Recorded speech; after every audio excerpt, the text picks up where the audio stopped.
Hello, and welcome to this, our 188th live stream. Turning to spilling the coffee. This is, of course, a reference to our Monday video, which was our first part of our ETS spilling the tea. Okay? Um, and if you saw that, you know what we mean by spilling the tea. Now, there is going to be a part 2 to that video, but it's not going to come Monday. It's going to come the Monday after, because this Monday we've got something exciting. We've got a popcorn review. The popcorn is back. And everyone is excited. Mama says, I'm thirsty. I require tea. Oh, no, you want popcorn. Everyone wants popcorn.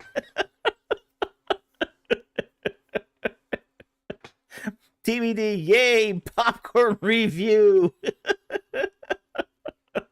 Oh, yeah. Oh, yeah, we are back. Mama says, yeah, baby. Tea and popcorn. Oh, yeah. And I'll have to admit, this one was a painful one. Okay. Jonathan Walker, where can I buy the tickets? Are you sold out yet? Well, this is the thing about popcorn reviews. We do them as a premiere. Okay, so we don't do them at the normal time of 8 a.m., but Monday at 8 p.m. We do them as a premiere, and so that we can join you watching it. So as it plays, we will be there with you, and it's sort of a little party. Okay, so this is going to be exciting. So Monday, 8 p.m. popcorn review. And we haven't done one since February, so it's been a while. But we all know you love your popcorn reviews.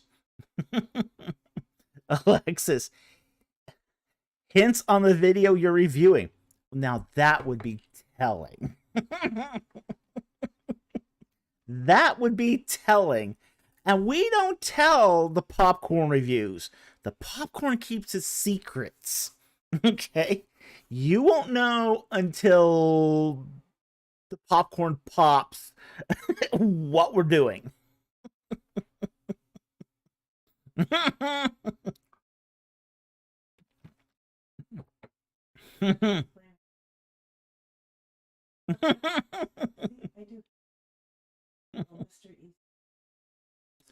TBD, definitely claiming I'm going to a party on Monday. See, I do have a life.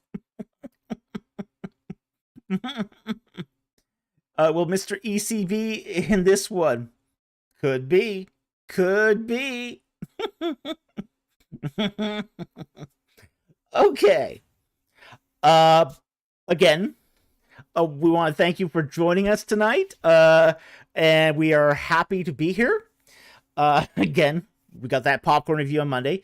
We also want to encourage you, if you want to join us on that Egypt in the Bible tour, there's still time to sign up if you want to join us. They'll see the link below for details. We also have something else that we need to announce tonight. We've got a member challenge.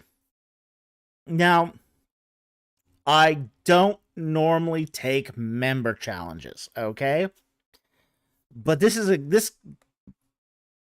person's a very, very good friend.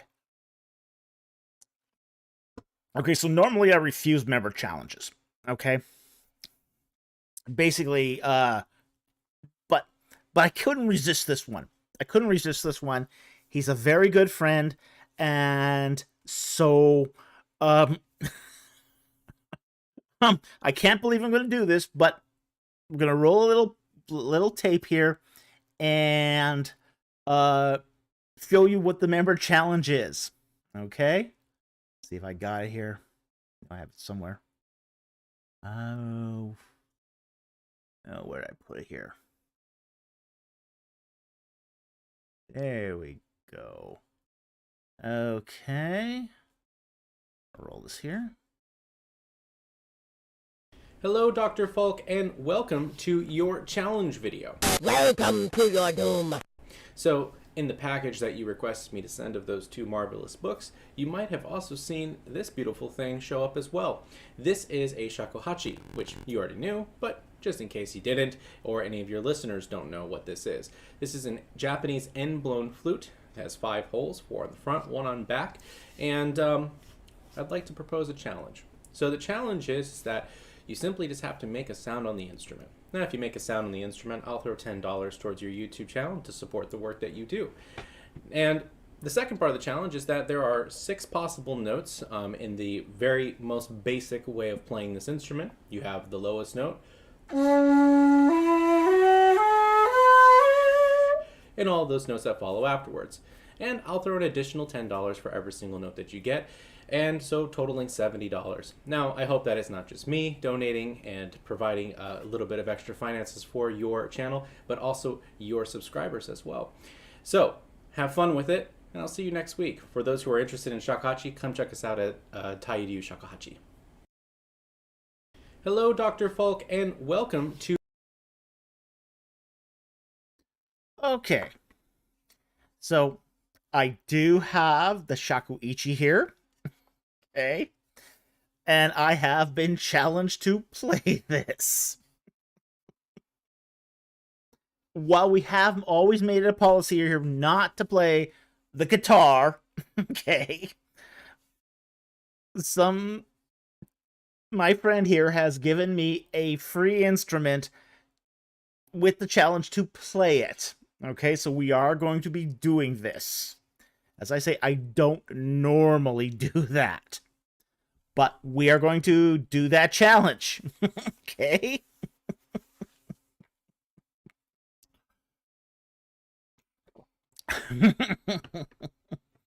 Okay, so we're going to be doing this.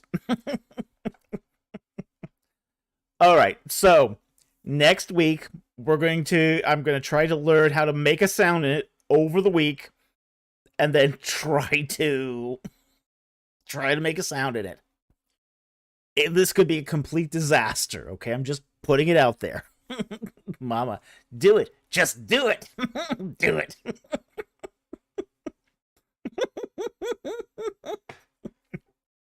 Like Palpatine, huh? Do it. Do it.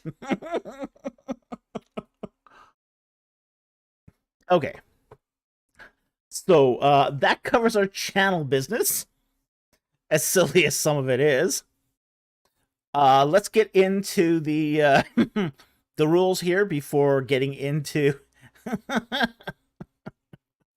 for the questions here. Okay, the channel rules are that super chats have priority. That should be no surprise to anyone on YouTube. We do take non-super chat questions. They have to start with a Q and a colon. If like Shia Palpatine. I'm not even touch that one. Only post non-super chat questions once. If you post it more than once, we'll consider that question spamming, and your question will be disqualified for the night. Okay?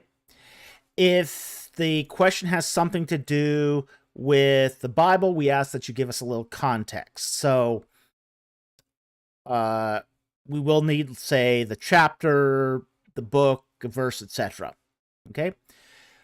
We also do take sponsored questions, but we ask that you limit that sponsorship to 1 question per super chat, and that you include the question in your super chat so that we don't have to go hunting for it. And again, 1 question per super chat, because question stacking in a super chat is just not tenable in a live stream like this. Okay? So, with that said, let's start getting into the questions. All right. I'm still laughing from the silliness of the preamble. All right. If it's super disastrous, if you By the way, this is the guy sponsoring this, okay?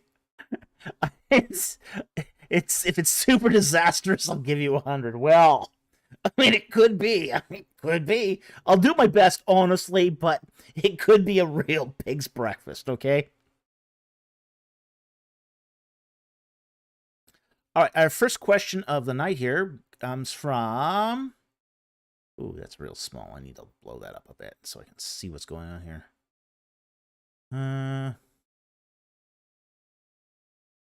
All right. From Cloud Golding.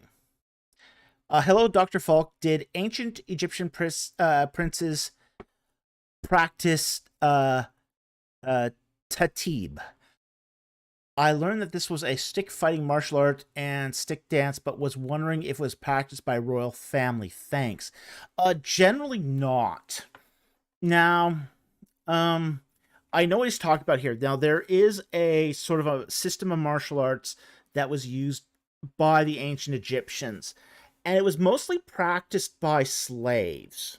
Okay, you do see in several reliefs slaves and indentured men who would use these martial arts, but princes didn't do this.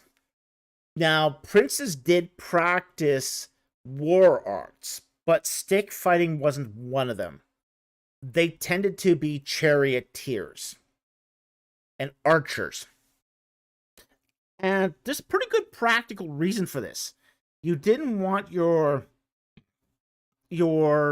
say, next in line to the throne getting in a place where they would be seriously hurt and injured, or potentially even killed. Okay? So, royal family did not practice these arts. They watched these arts.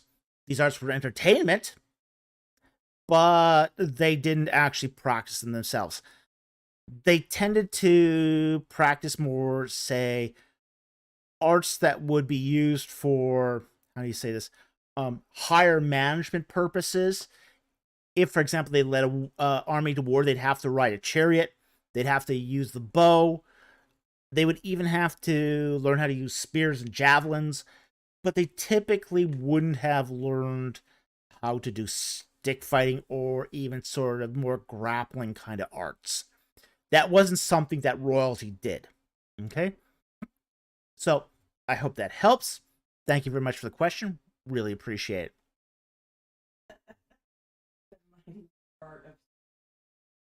it. Jack Ray, the mighty war art of stick figure fighting. Yeah. Okay, the next question here is from Darkblade. And he says, how did Mesopotamians transition from Akkadian to Aramaic affect what early archaeologists, before the decipherment of cuneiform, were able to know about the region? That is actually a really great question. And it's not quite what people would expect. Now, unlike Akkadian, Aramaic was a known language already from antiquity. So, archaeologists already knew what Aramaic contained and could read it easily. Now, you would think that this, because they knew that language already, that transition from Akkadian to Aramaic would have led to early archaeologists knowing more. But what happened was they actually learned less. Less because of this. Okay? It's odd. It's really odd. And the reason for it is actually equally odd. Because the reason this happened was because the underlying medium changed. Akkadian was written on basically clay tablets. Aramaic was written on parchment.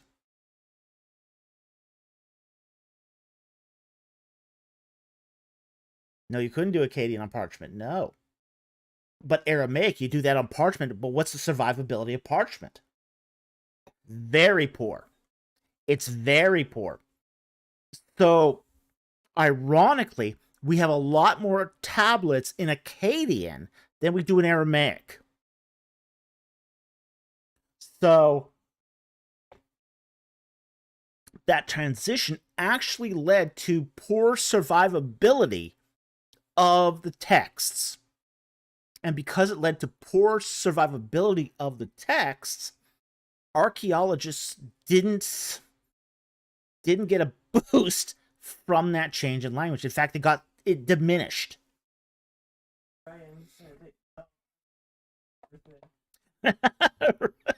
Ryan says here, the chances are paper thin. Yeah, about right. Mama says, never thought about that before. Oh yeah, I mean, this is one of the things I think is really interesting about writing systems. It's not just that we have writing systems, but that the underlying supports and the media changes with the writing systems. And this is what happened with Akkadian. Akkadian transitioned from basically stylus and clay tablet to pen and parchment, or brush and parchment. But because of that, as soon as they made that transition to more of a brush-based and parchment-based system, and this happened in the Persian period, we lost almost all of that information. It just sort of, it just rotted away. Emily Tedescu says, the medium is the message. Yeah. So, yeah. So you would think that because we were able to read it, early archaeologists would have known more. But they had less material to work with. So because they had less material to work with, they were able to, they just didn't have as much information than we do today.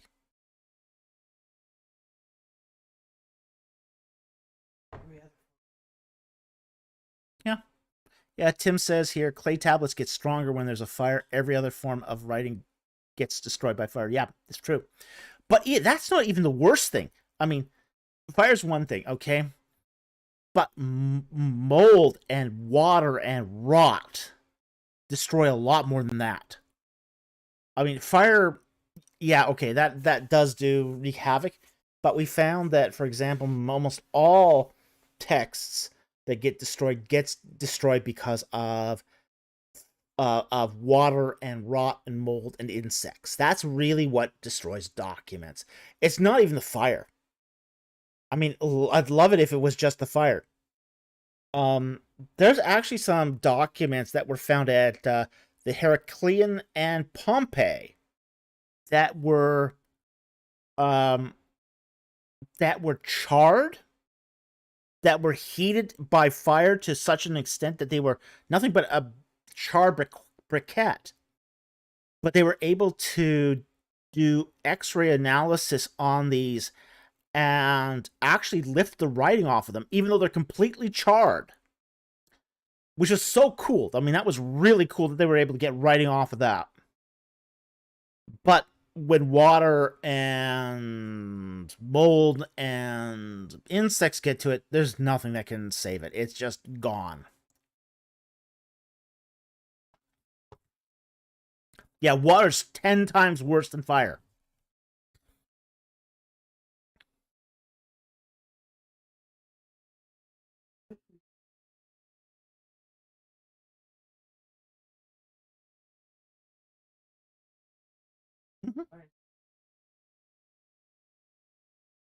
Oh, yeah. Well, I mean, my producer points out that when we had a fire in our apartment here, you know, one of the apartments was destroyed by fire, but the two underneath it were destroyed by water damage. So yeah.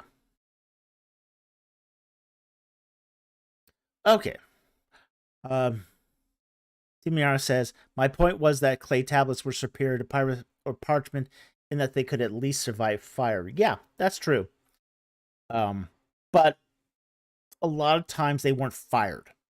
Okay, that's the other thing with clay tablets too. Most of the time the tablets weren't fired. They were just air dried. And when they're air dried, they're susceptible to water just like everything else.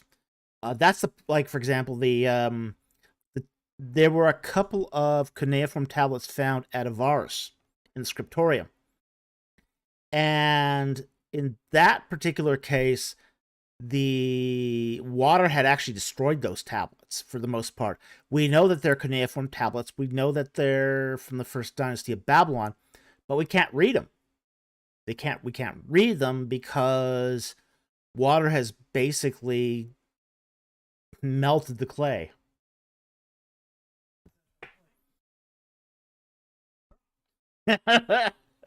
Jack Ray says, do clay tablets survive being... I have a cool story. The Beitzel story. Oh, that was hilarious. Okay.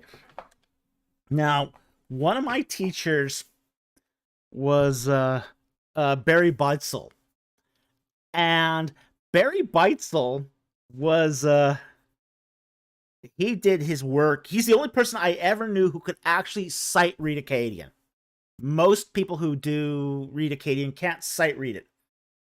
And what I mean by that is they have to sort of unwrap it in their heads and then try to read it once they got it in their heads, but they can't sight read it. Barry Beitzel is the only scholar I ever knew who could sight read Akkadian. Okay? But when he was a student, when he was a grad student, and I think this was, I can't remember where he was, but he was in an archive of Akkadian tablets. And he had opened a drawer of Akkadian tablets, and he saw one that was this bright orange color. Just neon orange color. And he said to one of his fellow students, hey, look at this Akkadian tablet. Look at the color of this. And it just went to dust in front of him. He just looked at it and went, close the door slowly.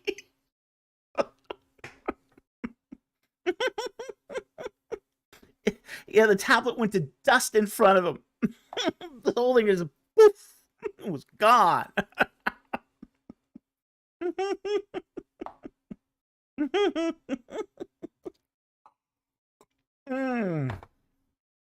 Well, he told his supervisor this. He owned up to it, and his supervisor goes, "Yeah, that happens sometimes. Don't worry about it." But dang.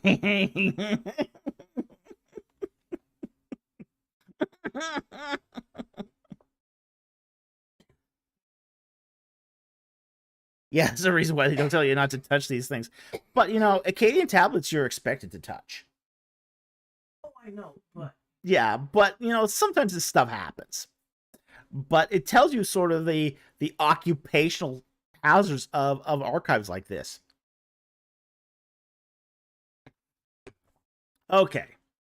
So, with that said, Aramaic wasn't a boon to the learning of early archaeologists. It was actually a deficit that when they made that change. It really wasn't until the decipherment of cuneiform that we really started learning a lot about Mesopotamian culture. Okay, so I hope that helped. Thank you for the question. Very much appreciated.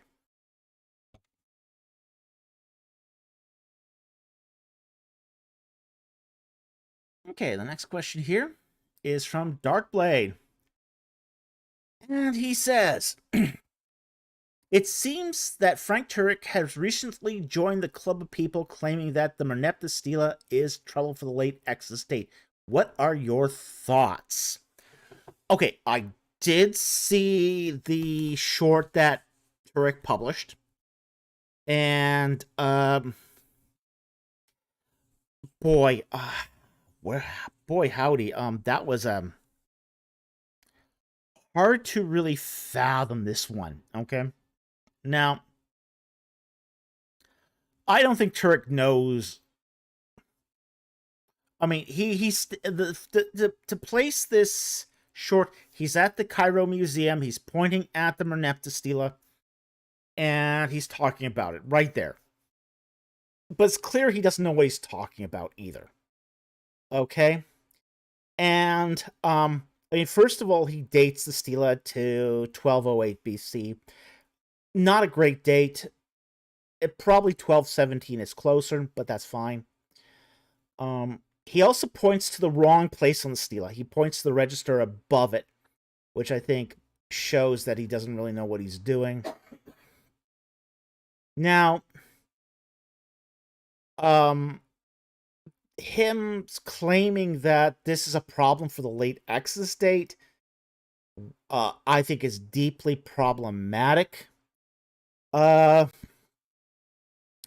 for example, I mean, if the late Exodus date is in 1265, like we think it is, that, 40 years after, you're talking 1225, well, 1217 is a reasonable date for Merenptah encountering the Israelites in Egypt, or in Canaan at that point. So I don't think it's a problem. I think really simple math would have shown that this is not a problem. But then Turk says something I think is really kind of iffy. Okay? He says that the 1446 date is necessary for Israel to enter into the land because Israel needs time to become a nation. Okay? And he uses that term, become a nation. However, the Merenptah Victory Stele doesn't actually identify Israel as a nation. It identifies them as a migratory people group. So this is more consistent with Israel's early history than it is with, say, the history of Israel, say, 200 years later. There's also another thing, too, that he sort of avoids and doesn't talk about in the Merenptah Victory Stele, which is the presence of the Hurrians. Okay? The Hurrians are in Canaan, too. Now, when we talk about the conquest, the Israelites were supposed to drive out the Hurrians, the Hittites, the Amorites, the Canaanites. They're supposed to drive these people out of the land. So if this is 200 years after the conquest, what are the Hurrians doing living among them? This is a problem. This is a big problem. It's a big problem if the date of the conquest is in 1406 BC. It's not so big of a problem if the conquest is in 1225 BC. In fact, we would expect this situation where, say, Merenptah would enter the land to punish Gezer, encounter a few nomadic groups as they traveled through. The Hurrians, the Israelites. Meanwhile, the core of, say, the Israelite nation is off in Shiloh, sort of divvying up the land. So I don't think that Turek has really done a good job here. I don't think he's done a good job at all. It's clear he's incompetent. It's clear he doesn't know what he's doing. Okay? So Mama says, I chose to unsubscribe from his channel after a few too many red flags watching his stuff, and he regularly associates with Psy. Ooh. Yeah.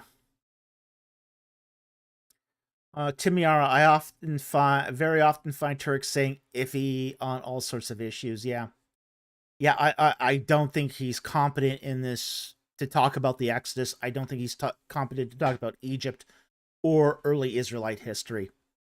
Mama says, it's not in his wheelhouse. He should stick to his strengths. And I agree. Yeah, I agree. He should stick to his strengths. It's not in his wheelhouse at all. Okay? So I think that covers that. Thank you very much for the question, but that's really what I think about his little short here on the Merenptah Stele. He hasn't really approached the problems or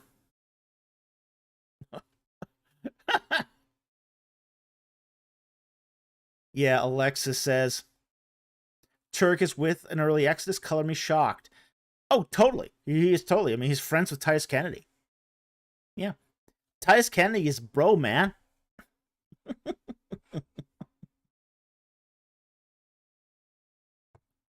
Jimmy from Jew from Philly. Who's Turek? Frank Turek. He's a apologist. He's actually a very well-known apologist. He has a ministry called crossexamined.org. His YouTube channel has over 600,000 subscribers. He's not a small channel. He's actually one of the larger apologetics channels on the net.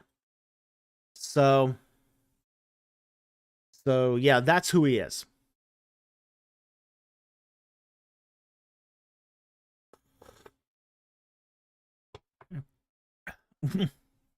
Jack Ray, Mechanical Turek. Ooh, there's a weird chess reference there. Yes, I know about the Mechanical Turk. Okay.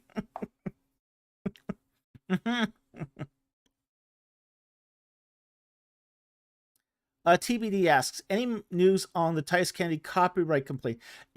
Technically it was a privacy complaint, not a copyright complaint. But YouTube hasn't actually said anything else. Our video is still up. They haven't done anything about it. I think what happened is just they looked at it and just said, nah, we're not going to get involved. And this sometimes happens with YouTube where, they'll inform you of a complaint. They'll look at it and they'll basically just not do anything. They'll just not do anything because there's no merit to it. So,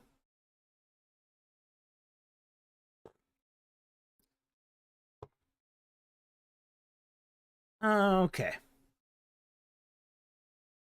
Jonathan Walker, I've watched your video at least twice since the complaint was mentioned. Laugh out loud. Well, I can't believe he tried it.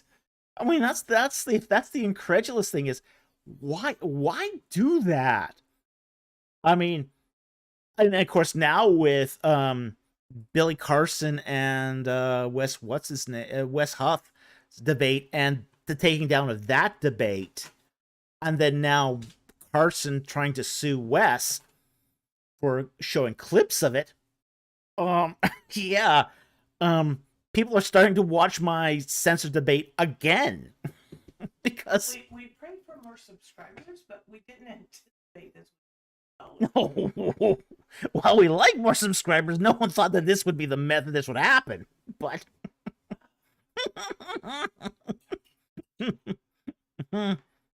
Mama said, I've watched it a third time. Even I watched it. Okay. Jonathan Walker. Okay. Well, I got my answer to my last super chat. Maybe you did. All right. Let's get to the super chats. Oh, absolutely. Keep watching the debate. The more you guys watch that debate between me and Kennedy, the more he gets angry. So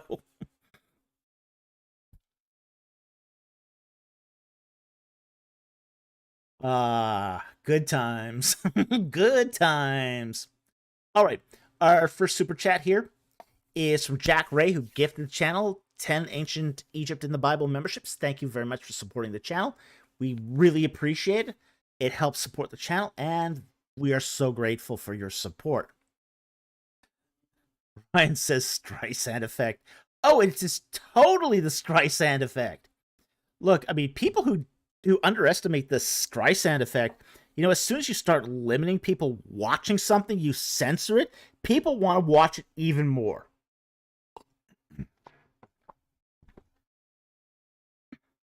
That happened with the debate. As soon as Kennedy wanted to censor the debate, it just took off.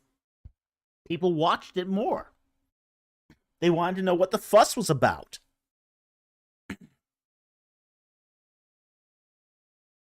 So, yeah, if you want to keep something quiet, don't draw attention to it.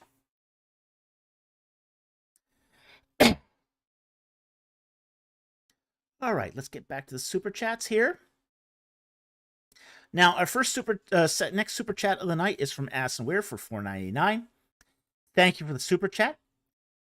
Are you going to play the new Indiana Jones game, or will it be too much like work? My opinion is probably be too much like work. I mean, while I enjoyed doing the playthrough of Assassin's Creed, because I had everyone around me playing it with me, playing Indiana Jones on my own would be too much like work. So it's not something I would volunteer to do for entertainment.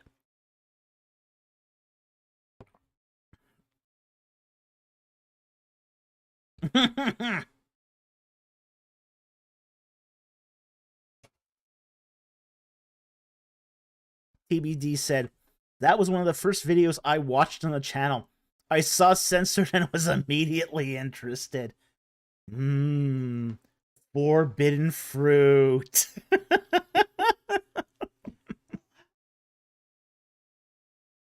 the world, it's so horrendous. They had to take it off. You watch it and it's like, Oh yeah, nothing there. I know. You think okay, this was. Calling them horrendous names. You weren't screaming and shouting. I mean, it's tamer than some of the academic debates I've been to. I mean, that debate between Hoffelmeyer and Beatalk. I mean, that was vicious. That was vicious. They were screaming at each other. They were calling each other names. Oh, yeah. I still remember when Hoffelmeyer screamed at Manfred Beatalk, "Why don't you give up?"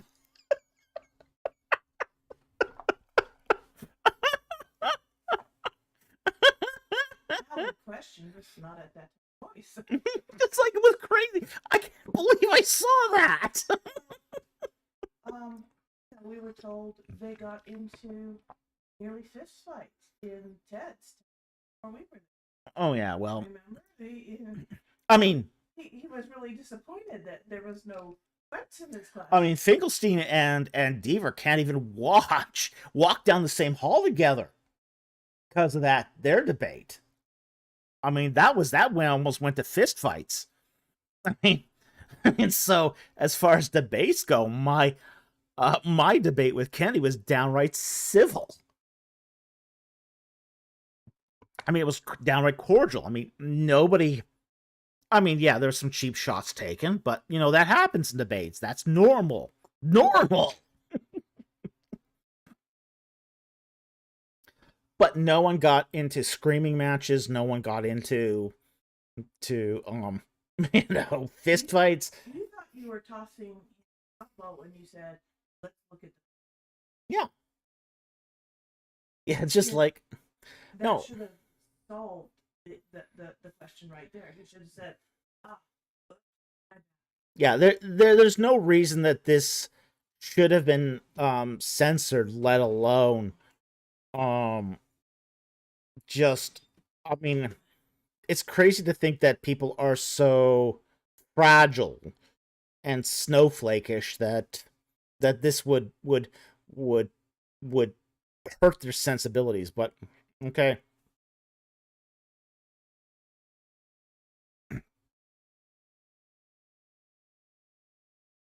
Mama says, "You're completely fair with him, far more than they were with you." Oh yeah, well.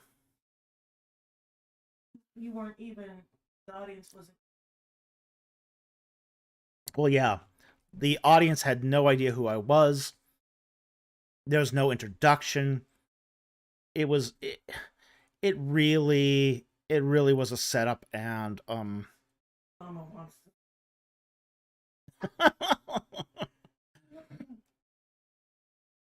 it was a complete setup. Okay, but you kind of expect that as coming from my position is that okay, late daters do tend to get the short end of the stick of this. Okay. Oh yeah, Harry Stark says the audience probably thought that David Falk was secular. Yeah, They stated that. they stated that obviously. I in mean, the comments, in the that comments, they this said, is "Who is what- this atheist?" And McDowell did not correct them. Yeah, and McDowell didn't correct them. You know, McDowell didn't do that job. He was a bad moderator, and he was a biased moderator. But he had drank the Kool-Aid. He had been told there was no argument.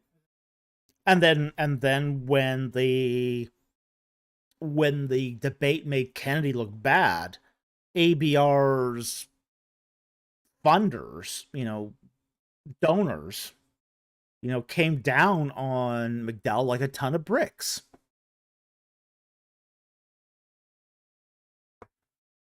That was just, yeah, I mean, that was really the donors that forced McDowell to take the video offline.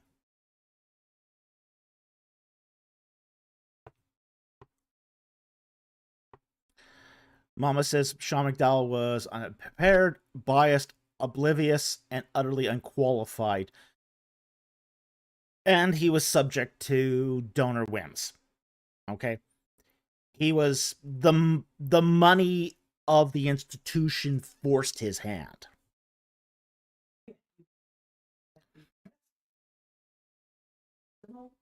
And Yeah. he had made it clear when this.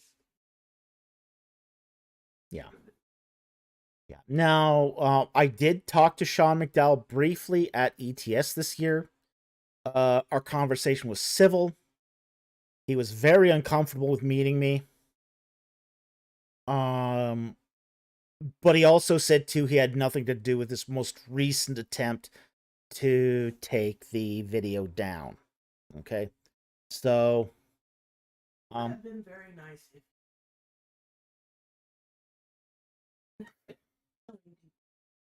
Yeah, it would have been nice if McDowell had tried to make it up to me, but he didn't.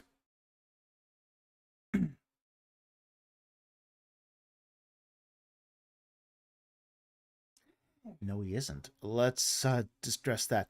Darkblade, if I remember correctly, McDowell and Kennedy are both teachers at the same place. They were both teachers at the same place. They aren't anymore. Okay? Kennedy is no longer teaching at Biola or Talbot Theological Seminary. All right? So, he's been given his walking papers. We don't know why. Okay? Jonathan Walker, were interesting. Yeah.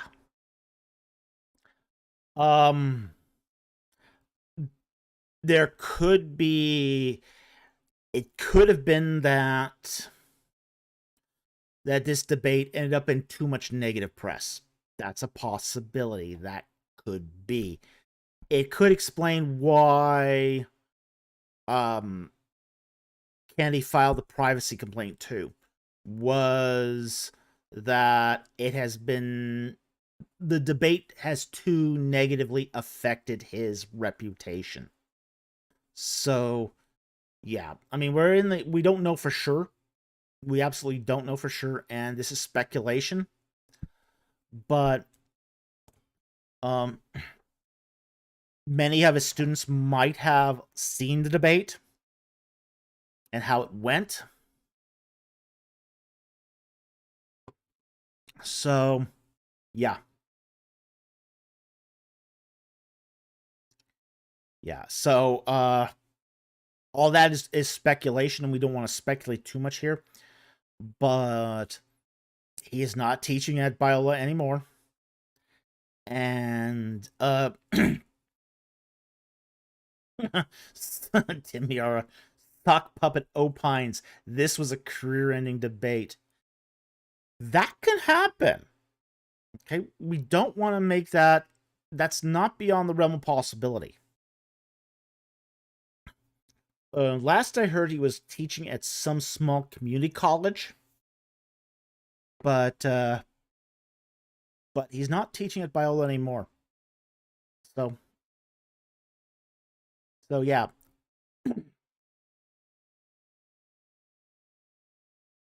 Hungy Chen just joined. The question is about Tyus Kennedy. Yeah, it was. I forget what the original question was, but it sort of moved into that.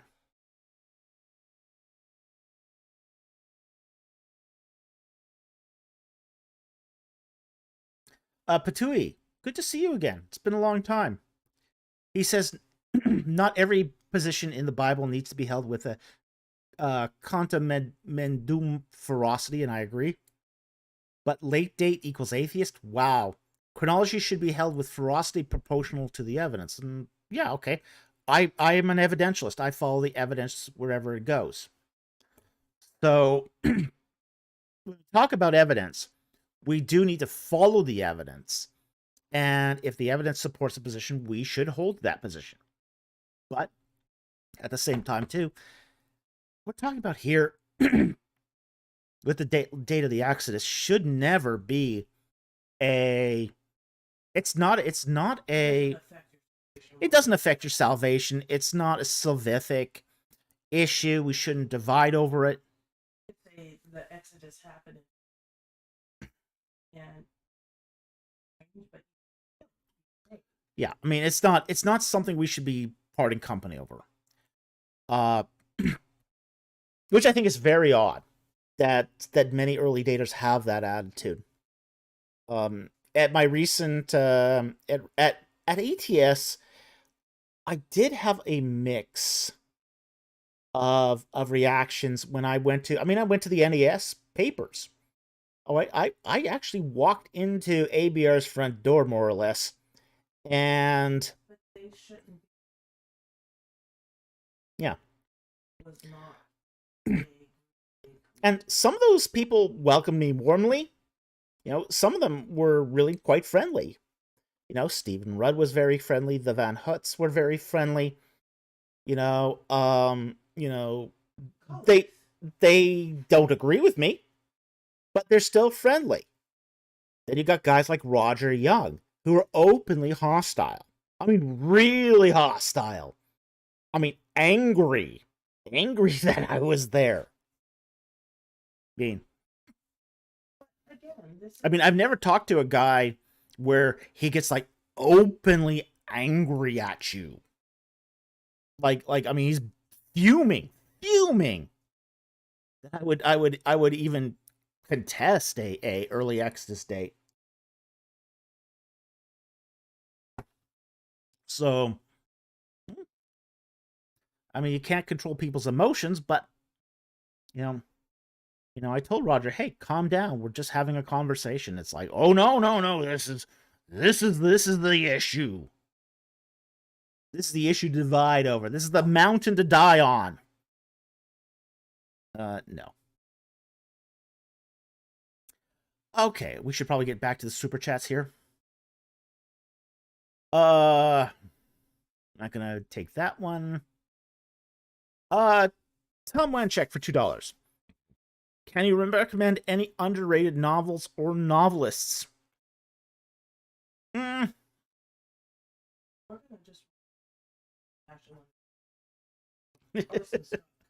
Orson Scott Card.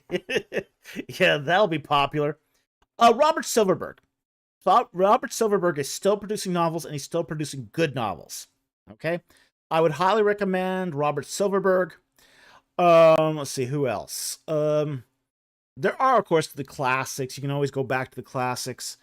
You know, if you want an example of a really good writer, you know, and now I had it in my mind, and it's just left it. Lovely. Love when that happens. Boy, now I'm gonna have to look it up because I just forgot it. I had it in my brain just a second ago, and now I can't remember. Got to go back into my library now. Ernest Hemingway, great author. Okay, Hemingway's a great author. E.M. Forster. E.M. Forster is a good author. Really, really good author. I would highly recommend Forster. Forster wrote the book The Good Shepherd, which was turned into the movie Greyhound. That's an excellent book. I would recommend books by Michael Crichton. You know, not an underrated author, but a good author. Here's the... Oh, he was so... Yeah, here's the problem with it. If it's underrated, I don't... It's hard to gauge underrated, because if it's underrated, it doesn't normally show up on your radar. Okay? So you can recommend good authors. You can recommend bad authors. It's really hard to recommend an underrated author because they almost never show up on your radar. Chesterton is good. Yeah, I will say Chesterton is good too. Big Destiny recommended Chesterton. Yeah, he's a really good author.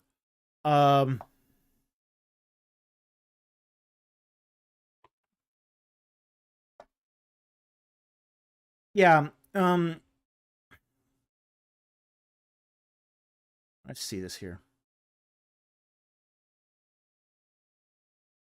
Oh, there it is. Which one?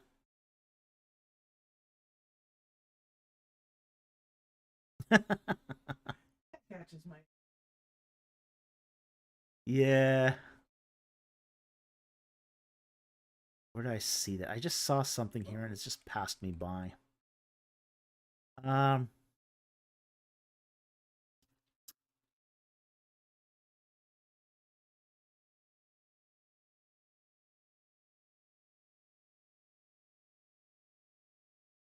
Jack Ray says Hemingway was required reading in high school for me, and he was one of the least boring ones. I'll say this: Hemingway actually grows on you with age. Now, I can tell you some overrated ones. The guy who wrote Catcher in the Rye, totally overrated. That one is overrated.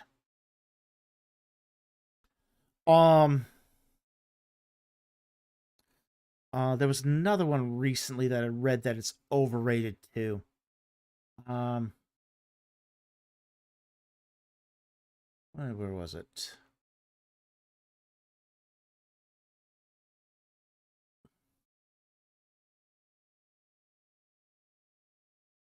Clune is overrated. Here's the thing. You're only going to yeah, J.D. Salinger, yeah. If you didn't read J.D. Salinger by the time you were 18, it's just a how do I say this? It's a self-indulgent kind of book. Okay? So if you've already got a job, if you've already had a career, if you're already working, J.D. Salinger is not going to resonate with you. It only resonates with you as a teenager. And if you didn't read J.D. Salinger as a teenager, it has no impact on you at all. I read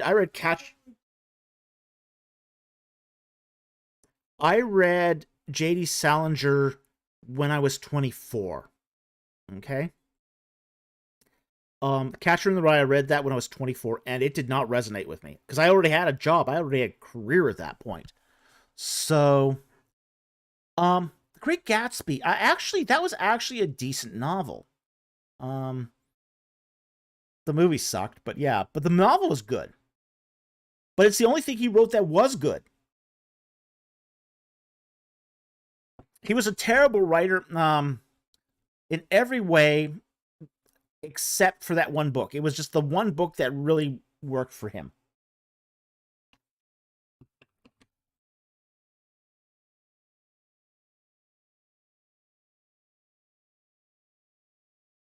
Patui says, I heard students referring to As I Lay Dying by William Faulkner, calling it As I Die Reading.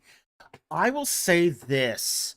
Faulkner is too wordy for my liking, but he was writing in the day when purple prose was really in vogue.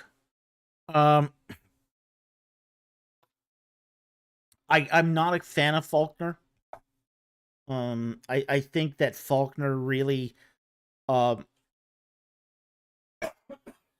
modern sensibilities, reading sensibilities, he sort of interrupts the fictive dream with too much purple prose, and I think that's a problem. You should give your reader only enough to establish that fictive dream, and I think that Faulkner just sort of goes beyond that.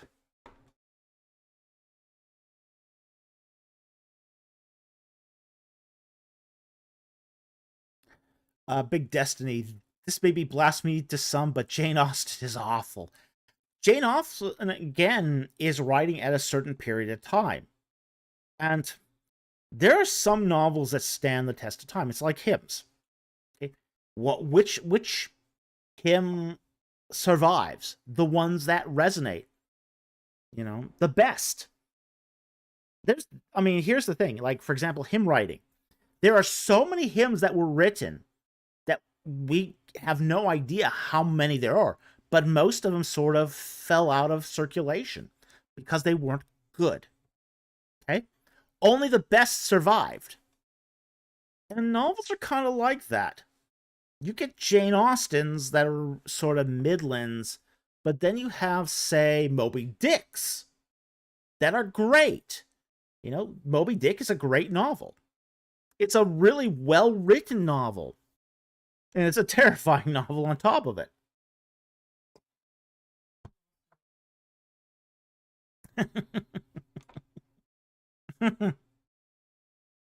Okay. Let's get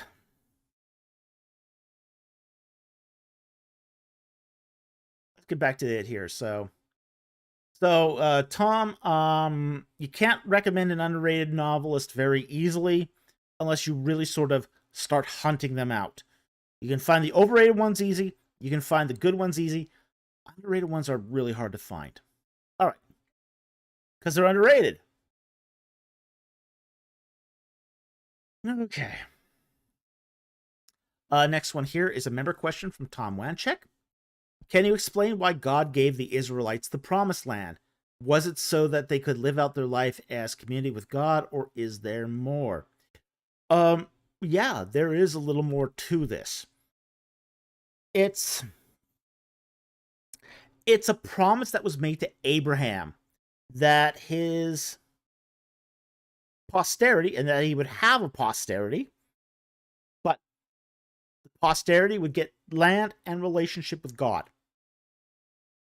So it was not so much a promise given to the Israelites, it's a promise given to Abraham. And Abraham would be then basically given that what's important to him.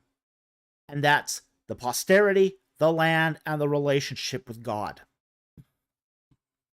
So that's why the Israelites got the promised land, because of their association with Abraham. So,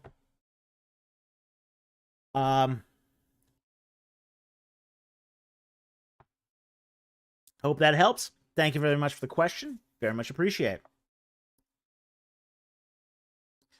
Okay, Andrew Tinsley asks for $4.99. Thank you for the super chat. How would you explain Cain being a farmer if agriculture only developed a few thousand years ago and humans were hunter-gatherers before that? Retrojection. Okay.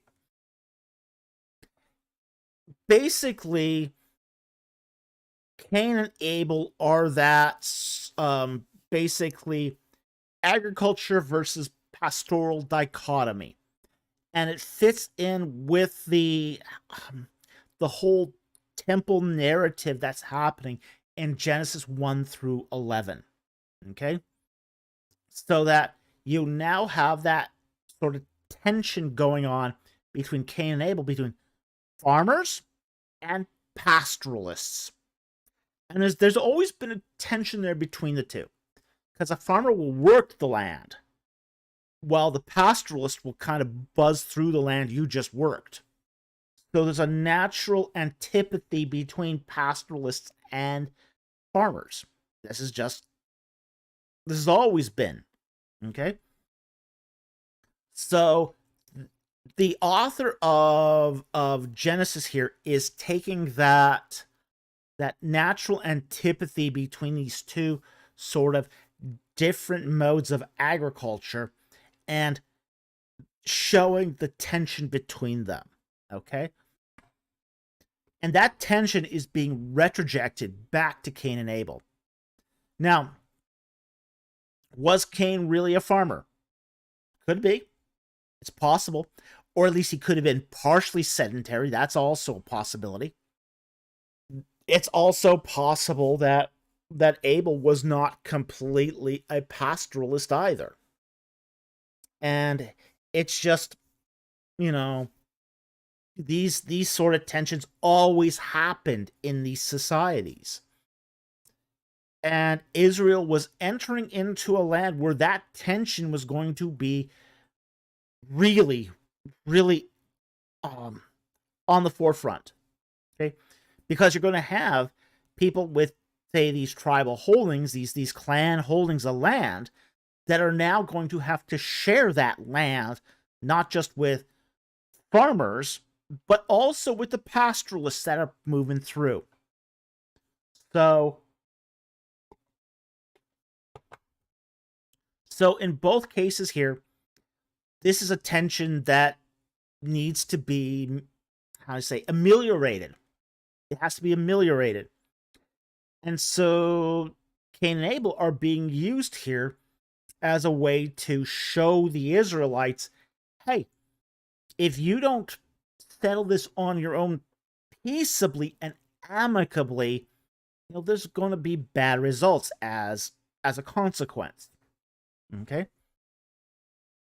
So it's a way to retroject that tension of agriculture back to what was a bad result. Okay? In all likelihood, the agricultural scenario of Cain and Abel is grafted on to the actual story of the actual events of Cain and Abel, and there's probably some seed of truth to it, but it's amplified to drive a point home. Okay, so it is true, but it's also probably amplified to express that point.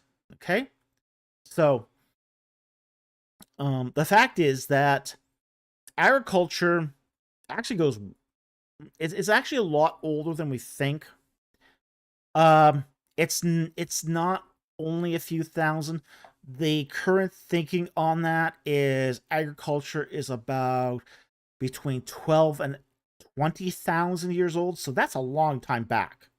Okay, so already in, say, Turkey, they're already domesticating legumes in around 12,000 BC, 16,000 BC. Okay, so it's more than just going on here. I mean, any of that could have easily stretched back to the time of Cain and Abel. Which one?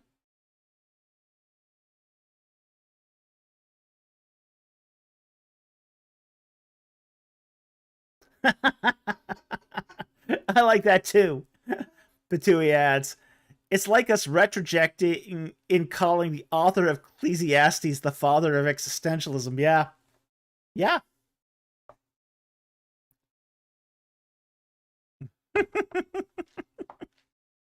I love that. That's a great comment. Okay. Next one here. So Andrew, I hope that helps explain it. Again, there was probably some agriculture going on. but it's probably not fully developed, and they're retrojecting it to drive home a point to teach the Israelites, hey, get along with your neighbor. Okay, Andrew Tinsley for $5. Thank you for the super chat. He says, instead of answering another one of my questions, would you please play the guitar for us? That's a no. All right, there's a couple of requests. We need to explain this because we have explained this in the past, and we need to do this again. There's some questions and some inquiries we don't answer, okay? Most famously, what denomination am I? We will never answer that question, okay? And we've got our reasons for not answering that question. The other thing is we never honor requests to play the guitar. I have explained that the guitar is my personal instrument that I use for composition. I never play it and I don't perform it. Okay? And we do live in an apartment and we have to be very careful about noise too. Okay?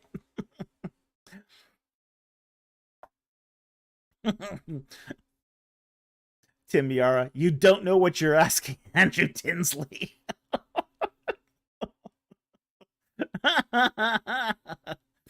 BC, lack of casseroles proves Falk is not a Baptist.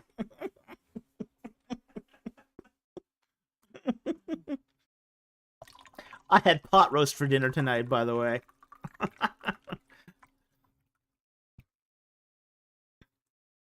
So I guess that rules out me being a Seventh-day Adventist too, huh? Oh, no, they're vegetarians. So, I'm a meat eater, so you can rule that one out too.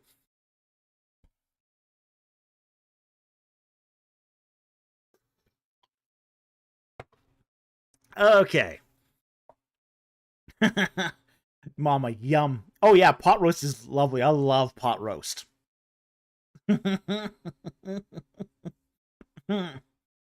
Haystack, well, you're not Mormon. Yeah, I'm not Mormon either. Jack Ray. Yeah, at least how many thousand denominations? Yeah. Jack Ray, Vegemitarians. Ooh, Vegemite is nasty. Oh my gosh, that's nasty. That's like axle grease. Ugh. Yuck. Oh, who can eat Vegemite? Except an Australian, I guess. Yeast extract? No. Yeah, I agree. That's just going too far.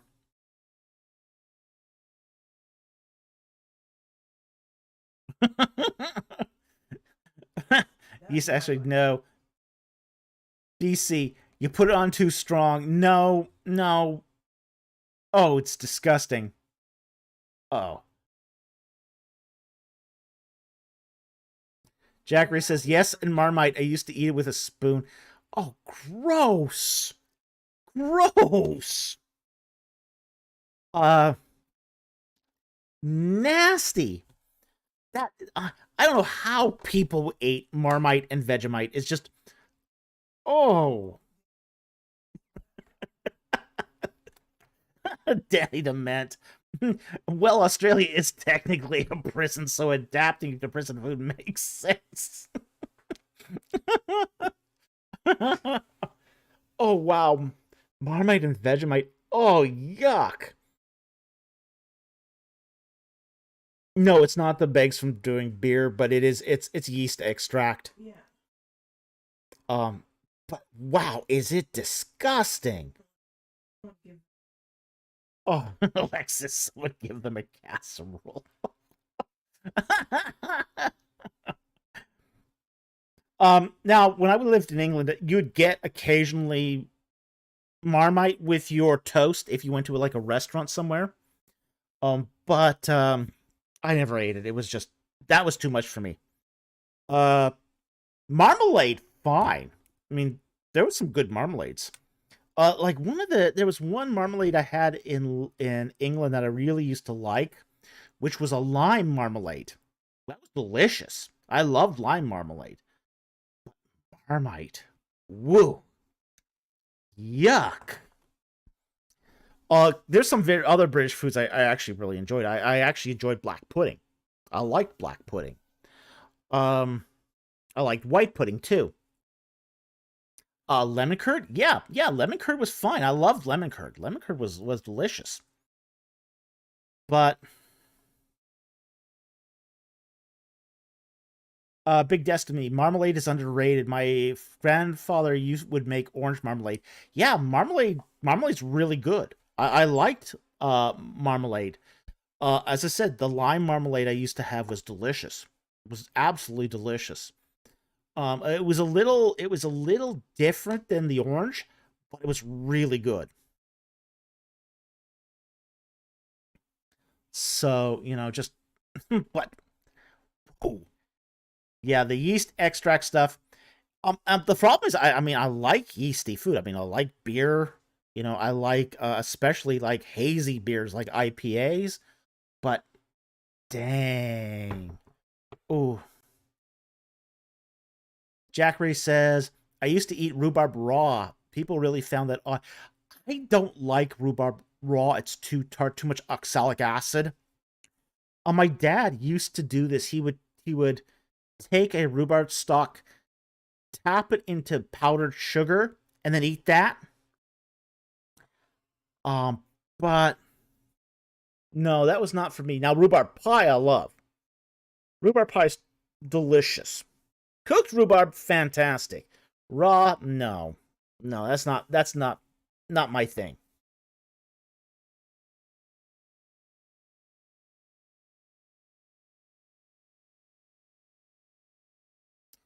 Dynamite, how do you feel about chili jam and egg fried rice? That's probably fine. I actually like hot foods. I like spicy foods. So for me, that would be fine. But, ooh. Yeah, rhubarb does grow well. Okay. So, no playing of the guitar, but we got a commentary on food. Okay. Next one here.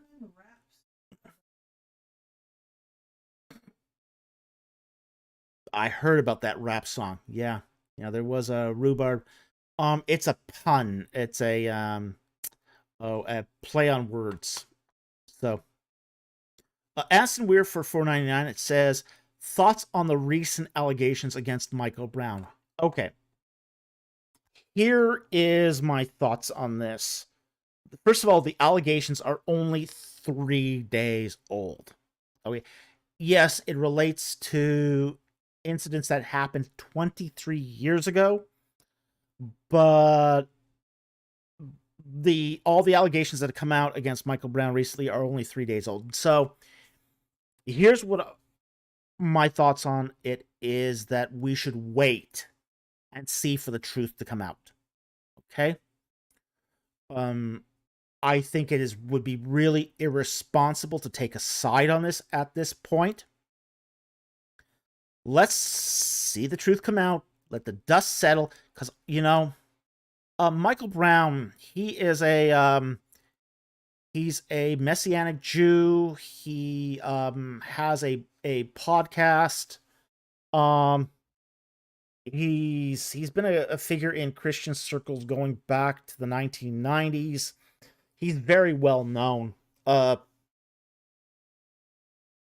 He even had a debate at one point with Josh Bowen. Yeah, Line of Fire is his channel. I'm gonna basically, because here's the thing. When the allegations came out against me about misogyny, nobody waited to act. And then the truth came out, and by that time, emotions had died. Okay. it would be irresponsible to act on an allegation where we don't know all the necessary relevant information. Truth is always slower to come out than the salacious accusations. Okay? So I'm going to say we should wait, let the dust clear, give it a long time for the truth to come out. There is apparently a third party investigating this. Let them do their job and let that results come out. Okay? So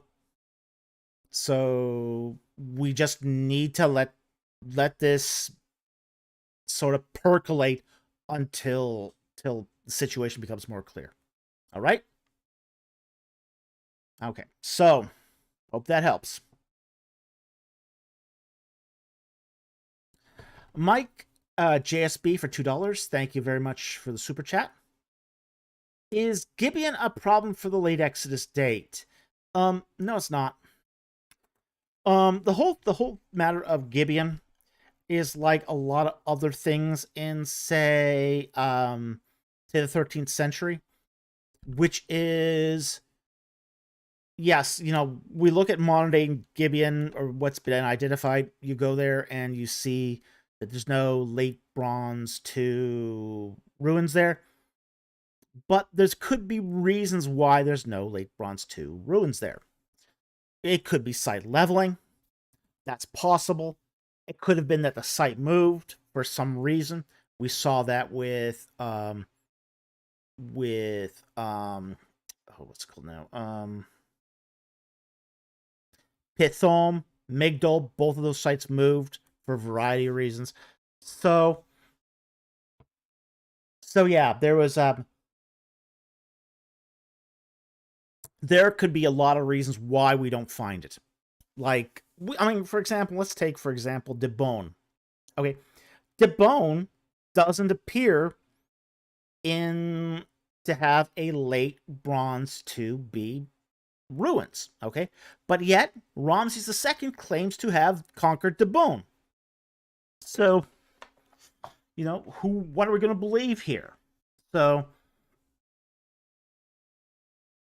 So I don't think Gibeon's a problem. It's just an unresolved issue. It's an issue for which we don't have an answer yet.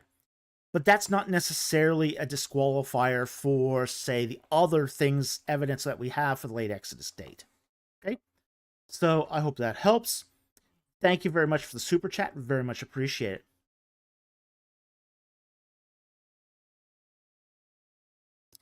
All right, Mike JSB for $2. Thank you for the super chat. Why is there a lack of late Bronze IIb pottery at Jericho?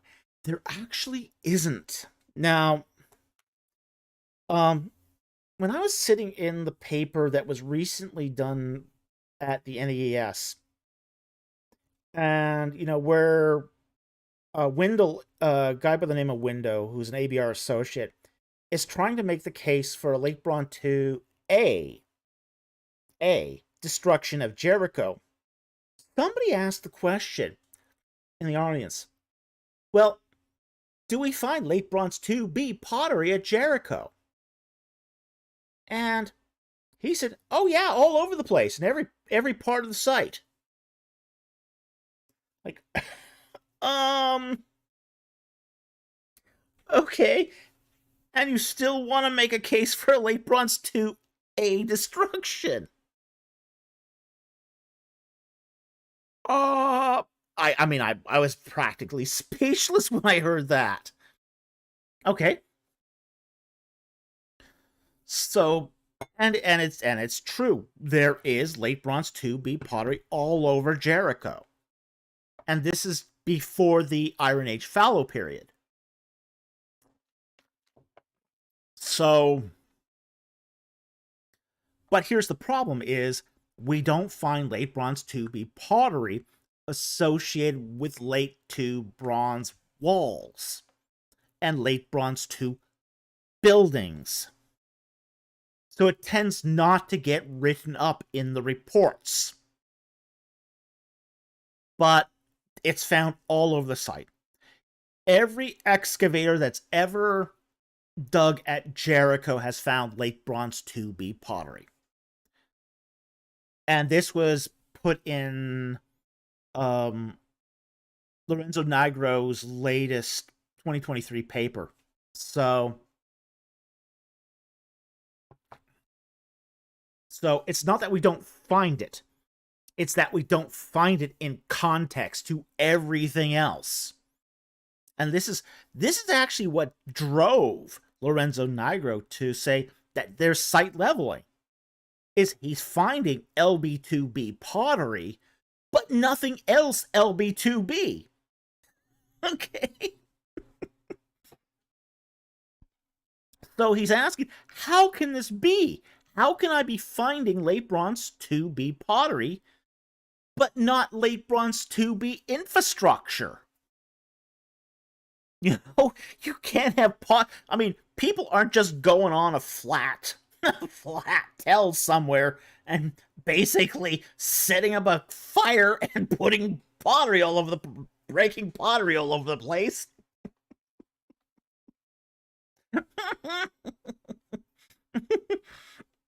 That's crazy. Nobody does that.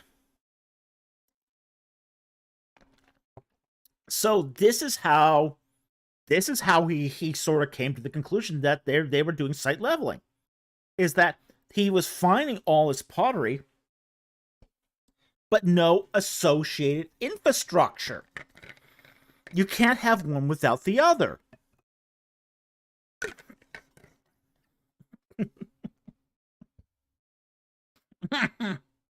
Dark Blake Big has a time machine. Yeah. That could be. Could be. Tim Yar, maybe that's how pottery interest clubs began.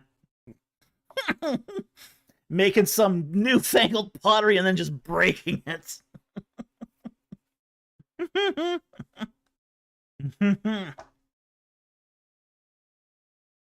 Jonathan Walker, no evidence of discussion either, sadly. Well, that's just it, is the walls that we have that remain at Jericho are late Bronze 1A, or sorry, 1B, 2A. Okay? Those are the walls we have, and they show no evidence of destruction. So, TBD, what? Breaking pottery in random places is my weekend hobby.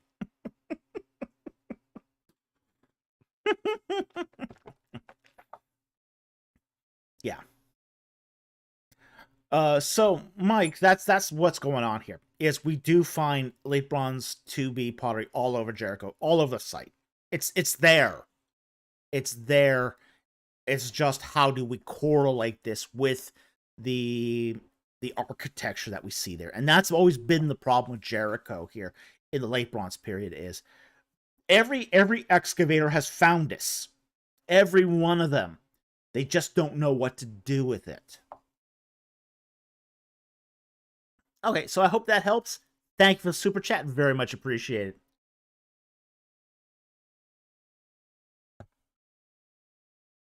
Okay, next question here is from Answering LDS.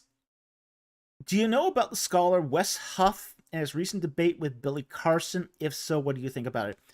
I did not see the debate. Okay, I did not see the debate, but I've heard about the debate. Okay. I heard that Huff owned or pwned Carson. I also heard that they took down the debate because it was too one-sided. That sounds familiar. Where have I heard that before? I also heard that Huff had some clips that he posted, and then Carson is trying to sue Huff now for posting those clips. Ooh. Yeah, Jack Ray, pure ponage. Laugh out loud, yeah. That's what I heard.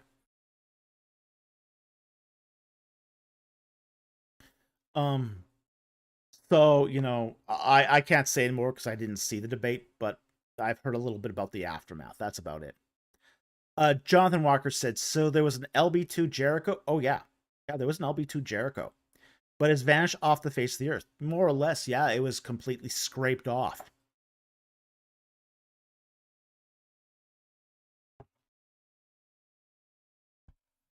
Yeah, so...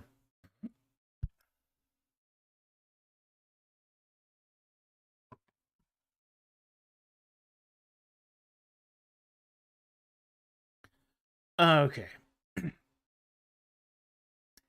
Daniel meant Carson's also trying to claim the debate is fake now. Yeah, that doesn't surprise me. He's going to try anything at this point to sort of dial it back. Just like Kennedy's doing whatever he can to dial it back for him. Okay. Next super chat here is from TBD for $5. Thank you for the super chat. He says, I'm teaching the Christmas story to first and second graders. I wish you lots of luck. What did the fundamentalist curriculum probably get wrong? Okay. Well, the wise men probably did not show up at the manger. Okay? That's probably the big thing. Maybe this is going, aww. The Magi did not show up at the manger. They showed up at the house. And Christ was already a toddler at the time the Magi appeared. Okay, so that's the big thing.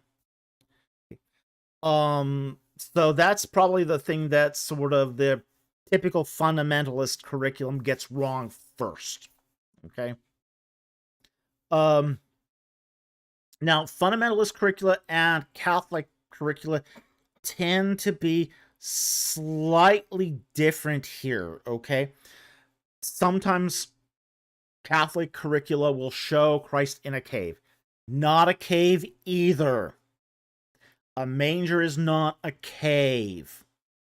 A manger is basically, it's a sort of a leaning structure against a house used to store hay. Not a cave. You find that in the Proto-Evangelion of James, but it's probably that the Proto-Evangelion was influenced by Mithras theology. Okay? So, not a cave, and the Magi did not show up at the birth scene. Okay? It was years later. Years later. Probably 1 or 2 years, in all likelihood. But Christ was already a toddler at that point.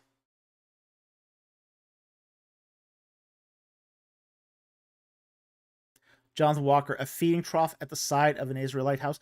It was more of a, think of it more like this. It was more of a lean-to against a house. So it was a sort of a boarded structure against a house to protect hay from the elements. That's what it was for. It's not a place for animals. Animals do not live in the manger.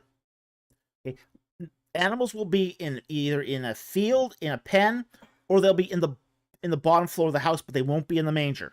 The manger is the manger area is just for storing hay. That's it.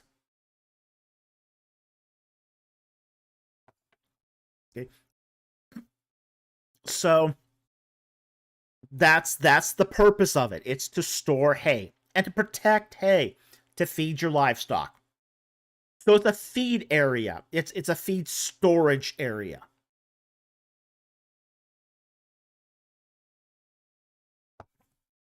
Okay, so yeah, those are some of the myths you're going to have to deal with when basically, you know, dealing with the Christmas story.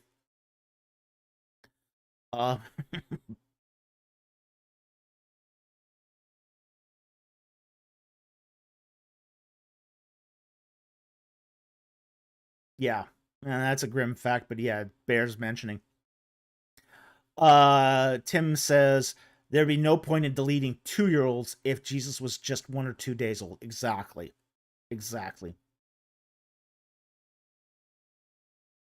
TBD, the manger, isn't that the little wooden crib bowl with hay in it? Here's the thing, the text actually says stable, but it's often translated as manger. And, you know, we sort of fall into that, but it's a stable. He was born in a stable, not a food bowl. Okay? Sorry. I know we're cooking sacred cow now. It's so picturesque that Christ was in the food trough. Okay. Okay. He was in a stable. He was born in a stable. And even the word stable is not quite right. Hay barn. Hay barn is the best translation for this. Okay? That's the best translation. Okay? But Scott Worthen, yeah, hay barn equals stable equals manger. Yeah, again, we have to be careful here. I mean, it's hard because we're trying to translate something that was used in the ancient Near East to Western agricultural terms, and they're not the same. Yeah.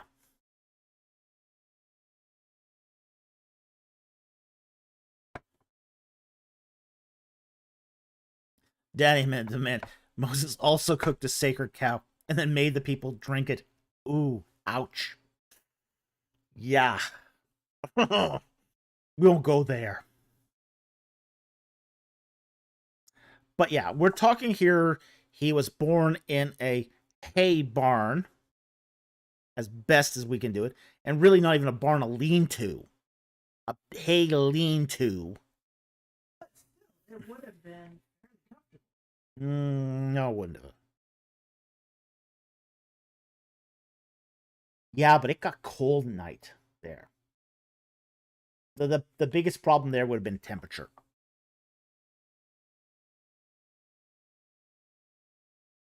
Yeah, they had hay to sleep on. No, it wasn't a hard stone floor, but also not exactly a great place to hole up for the night. It would have been still better to be inside the house. TBD, what was it made of? Wood? Yeah, in all likelihood, it was basically a wood structure. Okay?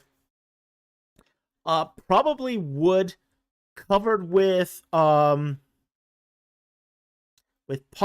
fronds and plaster. Okay?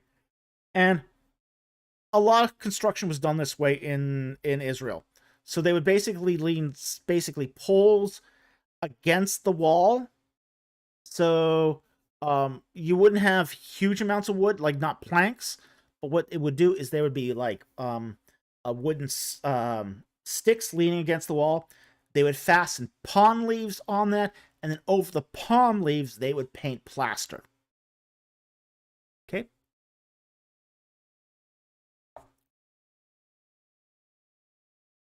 But that's very, very typical of that sort of construction.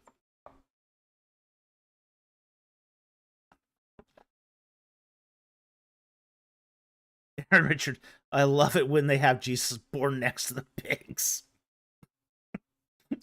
Richly unclean! Unclean! Toivo! Toivo! Yeah, I don't understand why they put pigs in manger scenes. They are cute, but they're not richly pure. Mama, can you imagine mucking out a cave? No, I can't. That would just be nasty. Nasty. Scott Worthen, what a disturbing mental image. Yeah. now that we've destroyed Christmas. We've destroyed Christmas for everyone. Merry Christmas! We've destroyed Christmas for all the little kids. Dr. Falk is now the Grinch. Now I have first and second graders now hating me. Dark Blade. If I draw a major scene, I'm adding Dark Blade. If I ever draw a major scene, I'm adding Pikachu. Now, is Pikachu kosher?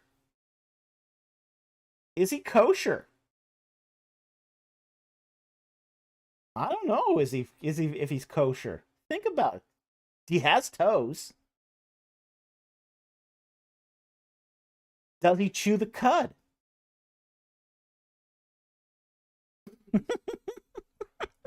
Is this a secret vice?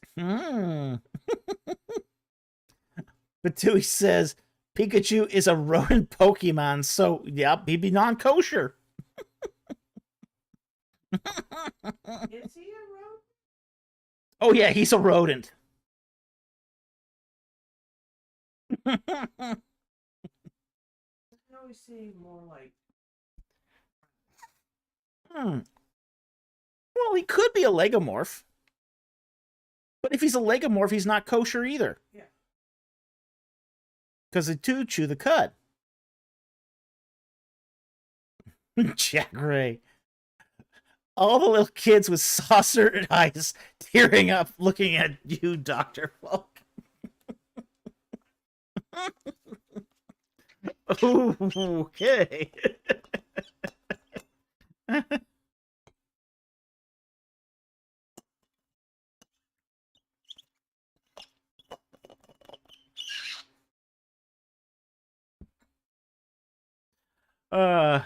Darkblade, technically horses aren't kosher either. They're not kosher, but they're not unclean. That's the difference. Horses are clean, but they're not kosher to eat. Rodents are neither kosher nor clean.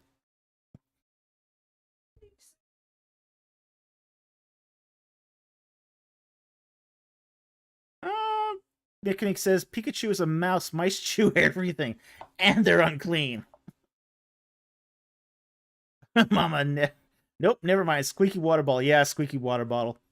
And thermos. I have a coffee thermos right here, too. Okay. We have determined now that Pikachu is not a clean animal. No matter what he is. No matter what he is, he fails. We have ruined Christmas for everyone. And And Pokemon. We've ruined Pokemon also. Public service. We're doing our job. Okay. Next super chat here is from Jonathan Walker for $5. Thank you very much for the super chat. Are you going to spill the coffee on Lorenzo Nigro's paper reviewing the evidence of the late Bronze II destruction? You've mentioned some of it before.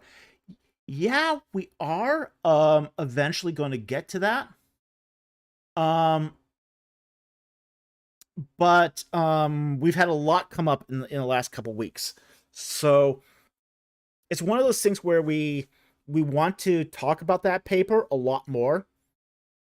But because here's the thing, essentially everything that Nigro implies, or you would expect he would have implied from the 2018 paper, he says explicitly in the 2023 paper. He's really explicit in the 2023 paper. There's no question about it, what he means in the 2023 paper. He kind of sort of, okay, I'm not going to deny it anymore. You know, there are ramifications to what I've discovered. Here they are. And he sort of just lays it out there. So basically the 2023 paper is basically, he comes out right out and says, it's a late Bronze 2B destruction. There was a late Bronze 2B city. Every excavator found it. One of the things that I think was interesting about the 2023 paper, without getting into too much detail here, is that he went into the past excavators' reports. So he went to their archives and he actually read their journals. And he said, every excavator has found this. They just haven't reported it. So basically what Nigro is going to say here is that it's a late Bronze 2B city. We don't have the destruction layer because we don't have the remains of the city, but there's no doubt there was a late Bronze 2B city. It was destroyed, and every excavator found this. So that's really what he reported in that paper. Okay, so I hope that helps. Thank you very much for the super chat. Very much appreciate it. We will do a deeper dive into that at some point. I just haven't gotten to it yet because we've been just overwhelmed by so many other things. Okay, next one here is from Jack Ray, who gifted the channel 10 Egypt in the Bible memberships. Thank you very much for supporting the channel. We really appreciate it. Your support does keep this channel going. Thank you so very much. Okay, next one here is from Jonathan Walker for $2. Thank you for the super chat. Evidence to what Job was originally written in. That's going to be kind of hard to determine. Now, Job is a strange book anyway. It's a very odd book. It's set in Syria.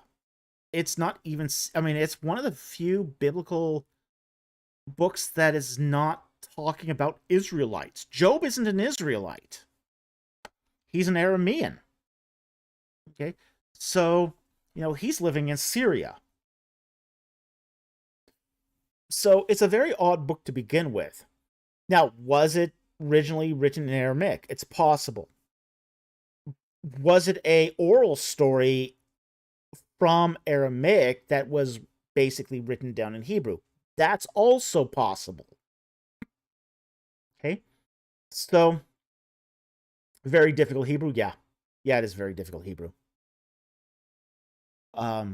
So there's several potentials here where it could have come from, but we can't say for sure. We don't know. But it does appear to be Iron Age, at least Iron Age 2 literature. And my guess is it probably was a story that came out of Syria and then moved into say the Israelite corpus. Okay, so that'd be my best guess for this. But you know, in the retelling of it, it could easily be translated then from Aramaic into Hebrew.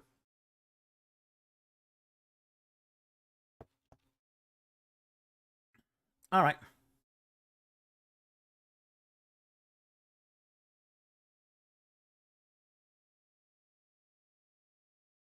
Scott Worthen said, Bart Ehrman said there are two parts of Job. One part written much earlier, other perhaps a pre-Persian portion to it. I think both parts are pre-Persian. We don't find a lot of Persianisms, Persian loanwords in Job, but it's definitely also not Bronze Age either. So it's one of those things that's sort of in between. It looks really, to me, it really looks Iron Age. It really looks Iron Age to me.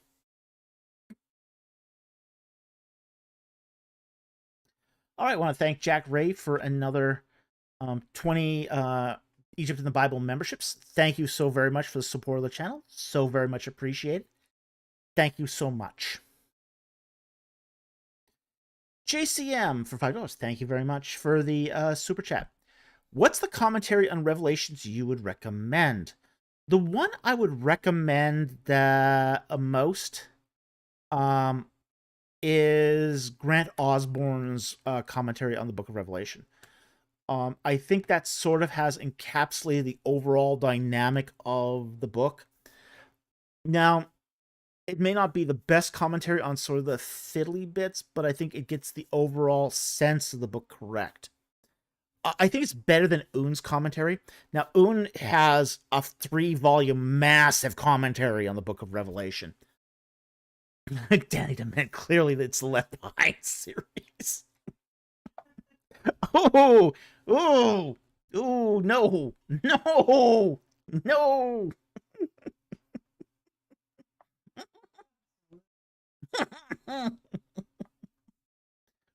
Ooh, wee.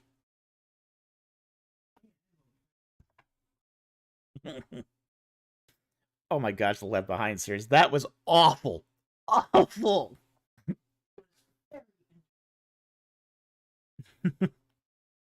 the diseases of the Revelation. It's all, hey, look, it's all cured by communion wine. Just guzzle the chalice. That was the strangest thing. But they're fun. Dynamite, but they're fun. That was the strangest thing I saw when I saw the movies was, oh, hey, the cure is communion wine. Guzzle the communion wine.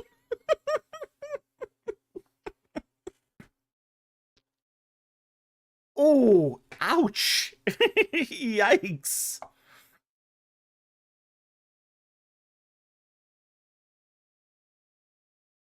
TBD, the Left Behind series, another staple of my childhood adolescence. Yeah.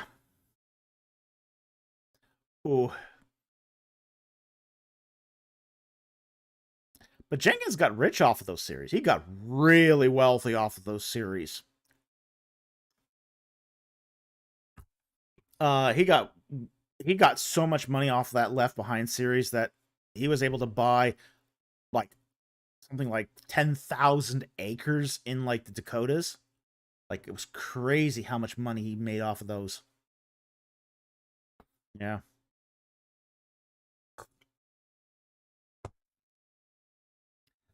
All right. So I would recommend Grant Osborne's commentary on the Book of Revelation. I haven't really done a survey of the Book of Revelation, the commentaries for that. It's just the one I sort of gravitate to first is Grant Osborne's. But I know I've used Un sometimes too, and it's just huge.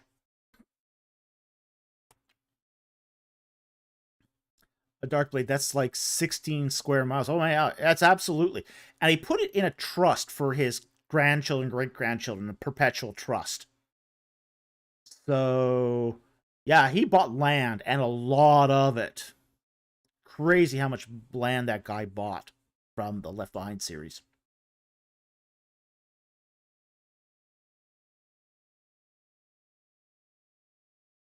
Okay.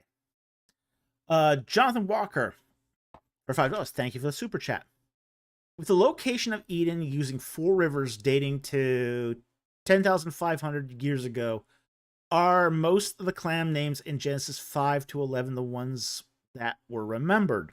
Almost inevitably. Now, this would have probably changed in some retelling.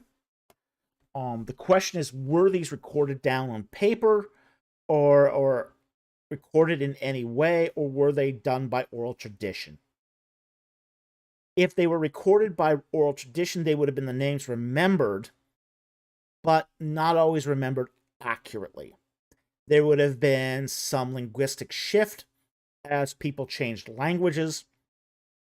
And this is just something that happens all the time. So as people change languages, names change in accordance to those languages too. So the clan names in Genesis 5 and 11 would have been the ones as they had best remembered them at the time of the 13th century when they were put down to pen. So that's really where we would sort of go here. We can't think of those names as being absolute one-to-one perfect recollections because of the change in languages that happened over time. But they would have been the ones that would have been most notable to remember.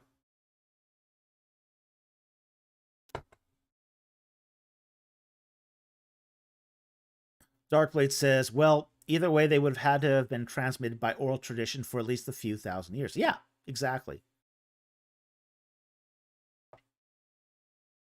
Okay, next one here is from Messianic Talmud for $5. Thank you for the super chat. Your thoughts on Akenaten, Amenhotep the Fourth, and the cult of the Aten? Was it monotheistic, polytheistic, monotheistic, or henotheistic? None of the above. It was pantheistic. It was pantheistic, and it was a monolatry.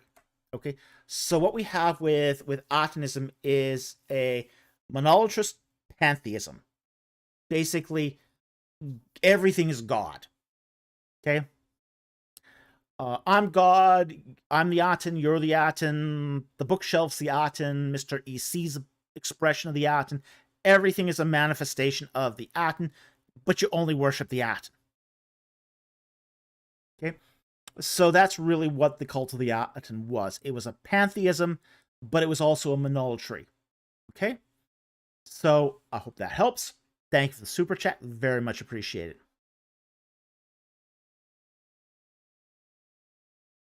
Jonathan Walker for $5. Thank you for the super chat.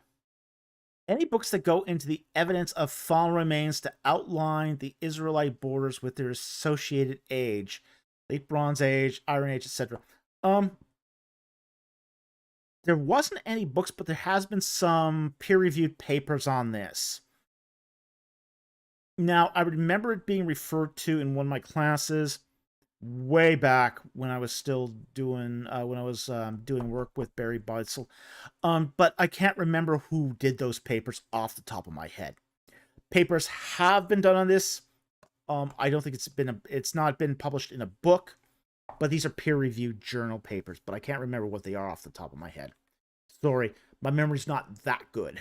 Okay, so thank you very much for the super chat. Very much appreciate it. Hope that helped, but people have done this work. This work has been done. It's just in peer-reviewed journals, not in a book.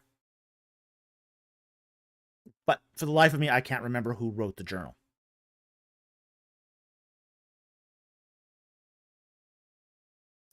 All right, next one here is from Big Destiny for $5. Thank you very much for the super chat. He says, "Good evening, Dr. Falk.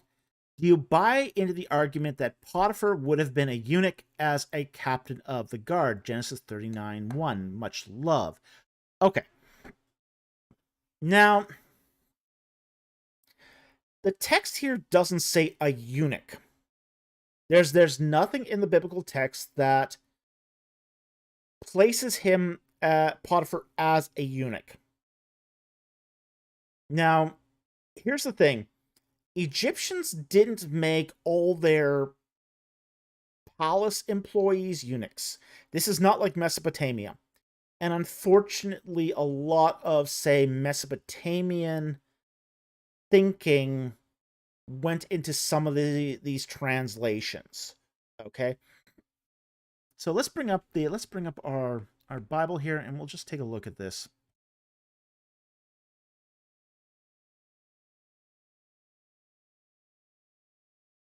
And we're going to go here to Genesis 39:1. Genesis 39.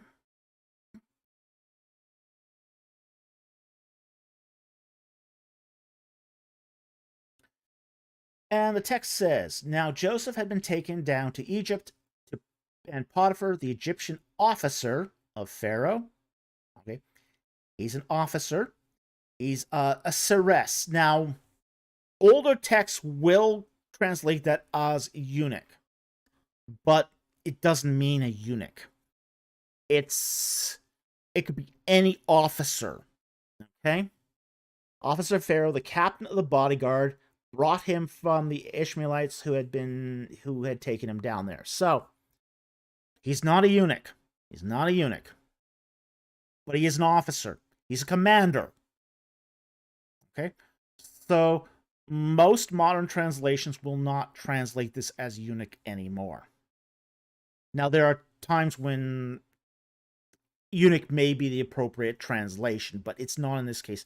The Egyptians only made eunuchs for guards over the harem, not over the private bodyguard. And we have enough military officers and officers of the guard that have been mummified that we know that the Egyptians didn't make them into eunuchs. Okay? So that's a Mesopotamian thing. That's a Mesopotamian thing where, say, staff in a castle were all the male staff in a Mesopotamian palace were made eunuchs. Okay? They were given the royal crush. Okay? But Egyptians didn't do this. The only eunuchs in an Egyptian palace were those who guarded the harem. The pharaoh's personal guard were all intact. Okay?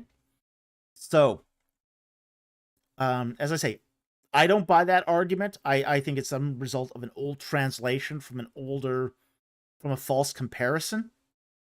So, yeah, oh gee. BC, I'm not going to touch that one. Oof.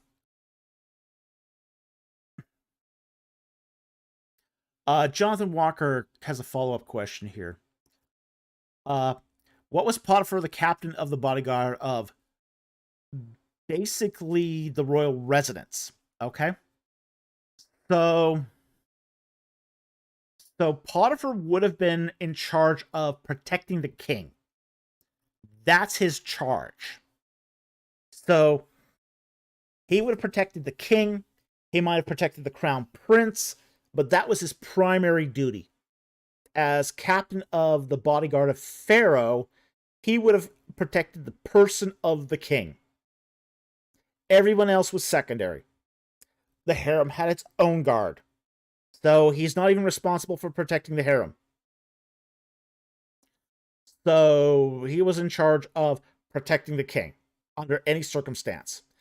We actually, interestingly enough, have a couple, like, for example, there is an Egyptian text that talks about a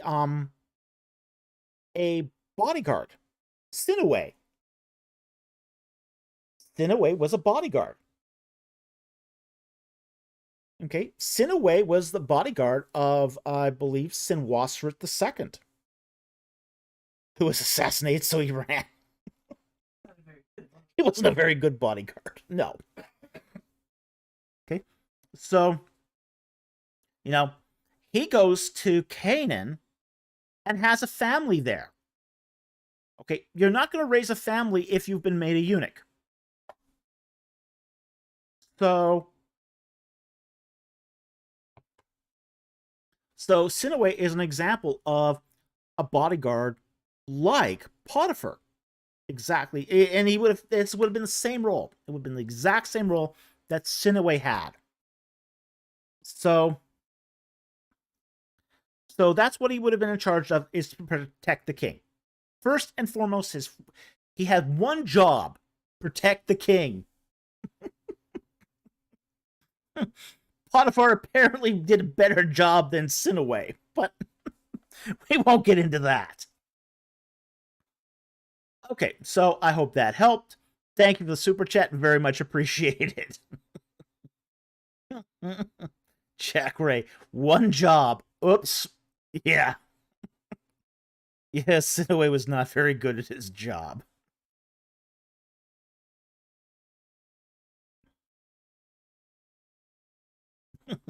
Mechanic for $5. Rumor has it you've claimed to be the only human on the moon. Whether or not this is so, could you share your memories of Apollo footage as it aired? I wasn't born yet. Okay. Believe it or not, I'm old, but I'm not quite that old yet. I was born about a year after the Apollo landing, so I don't actually have any memories of the Apollo footage.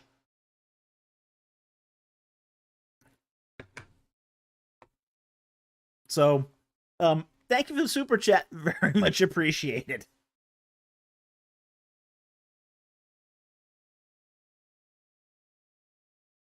Jonathan Walker for $2. Thank you for the super chat. You see Wes Huff's debate with Billy Carson? No, I haven't seen it. I think we covered that already. So Link to the other one, non-superchat.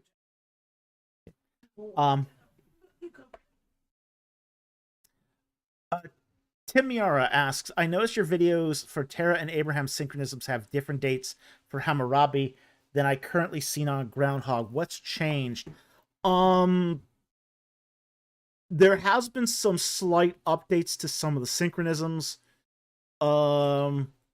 So that happens from time to time. It didn't change much. I think it only changed like 10 years. It was a very slight change.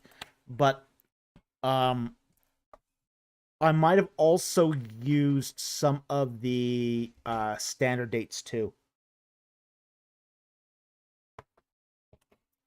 We do add new synchronisms to Groundhog every now and then to refine some of the dates. I have to do some more on this too. I have a lot of backlog work that I need to do. Like, for example, I have yet to put in the eponym list. That needs to happen. That's probably the biggest thing I need to add. But I've been sort of snowed in.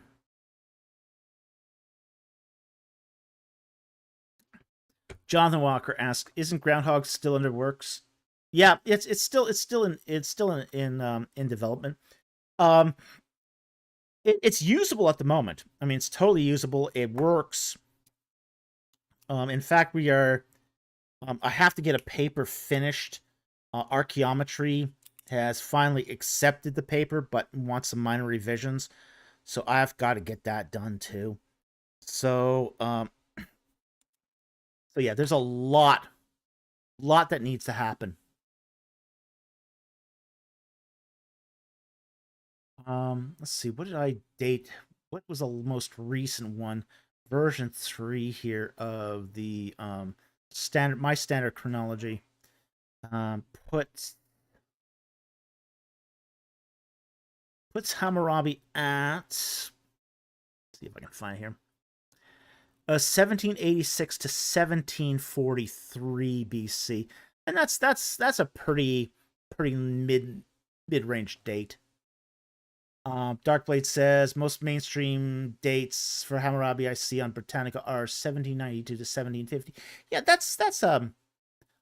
that's a pretty reasonable date range.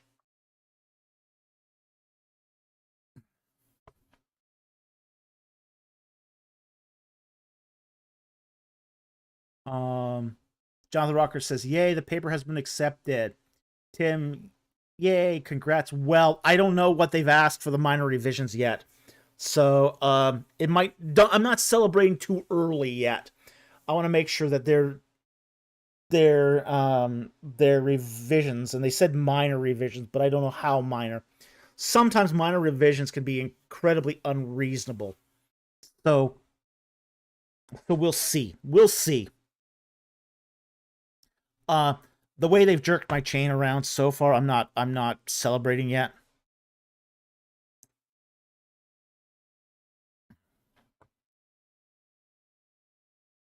So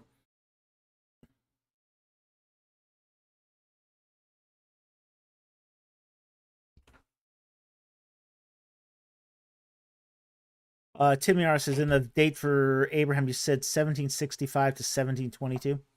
Yeah, again, the error on this, on the dates for Hammurabi are, say, plus or minus 5 years. Now, that has been reduced a lot. Okay, now in the original, it was a plus or minus 20 year. Okay, so yeah, that's 20 years of difference. Yeah, agreed. But in the original too, it had a lot larger error range. So I think we were using version 1 of the chronology for that video. Now that video is like 2 years old already. A lot has, I mean, lots changed in chronology. I mean, chronology is changing so dang fast. It's not even funny. I mean, when you, yeah, well, I mean, it's hard for me to keep up on this. I mean, Jonathan Walker, any shortening of the wiggle room is awesome. Yeah, it is. I totally agree. You know, when we were talking, and just 10 years ago, when I think about, you know, how chronology has changed in 15 years. Let's go to 15 years. 15 years ago, it was thought you could not create a chronology with a computer. Okay? It was thought that you could only do it by hand. And it was thought that you could not determine a uncertainty range for a chronology. Okay? So that's 15 years ago. We've gone from it can't be done to now we're narrowing the error down. So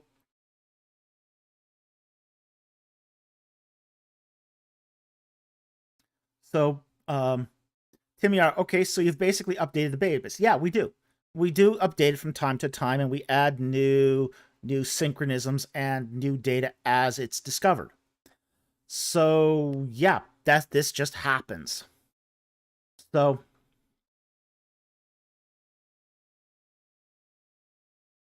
Jack Ray asks, were those chronologists ignorant of what computers were designed to do in the first place? It was seen as a job too big. Okay? It was seen as a job that you know nobody could do. So I don't think they were. Let me put it this way: it had almost developed into a cottage industry, where you had various chronologists, and you still get these chronologists who do this stuff by hand. And but the amount of processing involved can be incredibly massive depending on what you want to do. Like, for example, there's another competing software to mine now. And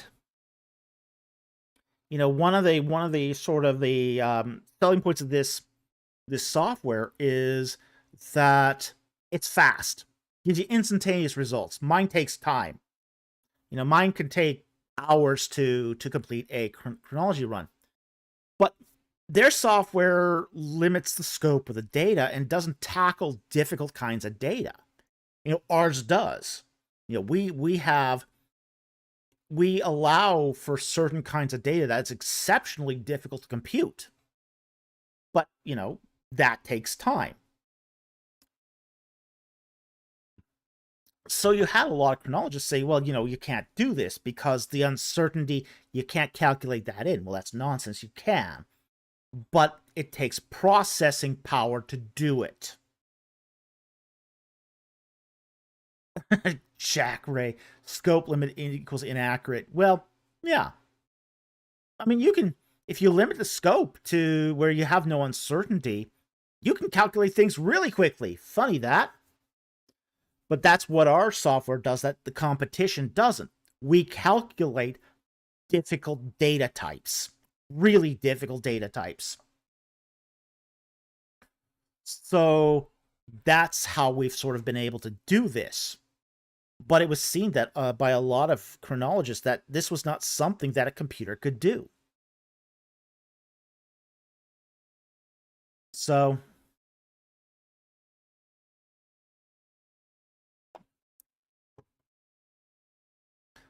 yeah, I mean, we are trying to, I mean, here's the thing.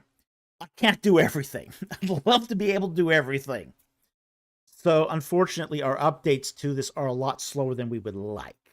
That's probably the one sort of big disappointment I have, is that I don't have a fully funded chair where I can just sort of focus on research and, spend my days, doing, say, these little things that will sort of add to that corpus.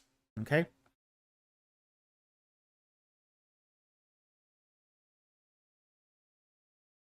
Jonathan Walker, we just need 2 clones of you to get things done. Oh, I can imagine 2 clones of me. That would be horrible. Tim Yargo, what was the name of the position where you would have a lifetime of funding? It's called a research millionaire. Okay, it's basically somebody fully endows a position for you at an institution, and then you can then do the research for a lifetime. Essentially, there's very few of those out there, though.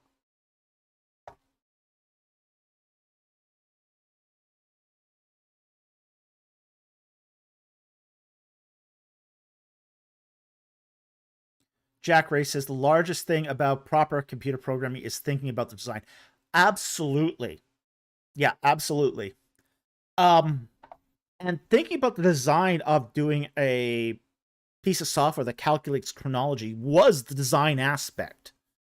Once we figured out the design of how this could possibly work, then it was just labor to get it working.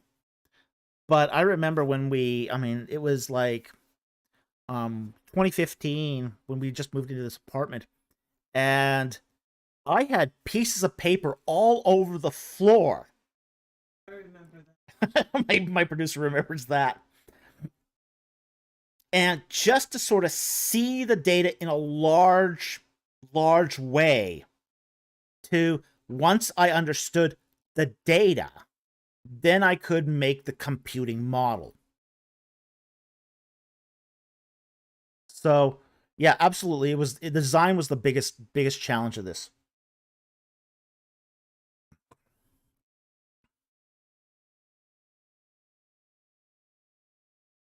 Okay. So anyway, Tim, I hope that sort of answered some of that. Thank you very much for the question. We really appreciate it.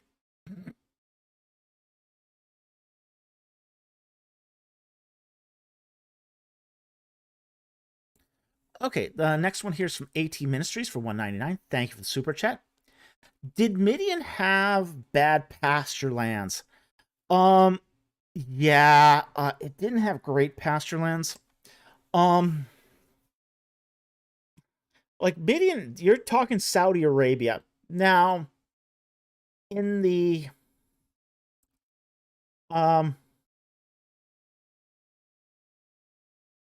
in Midian, you're talking here basically the Arabian Peninsula. Now, in the late Bronze Age, it wasn't as bad as it is today, but it was not great. It was one of the first areas that went through that Neolithic dry period. So things in Midian did go south pretty quickly. So, yeah.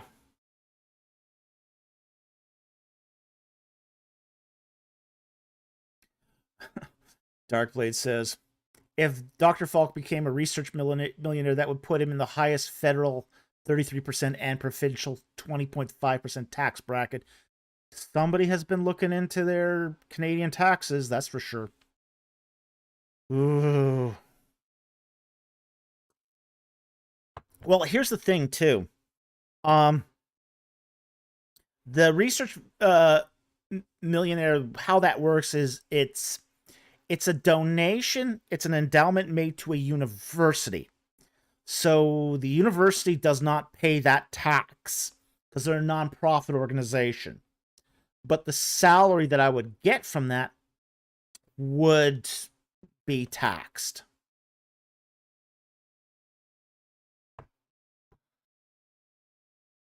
Okay.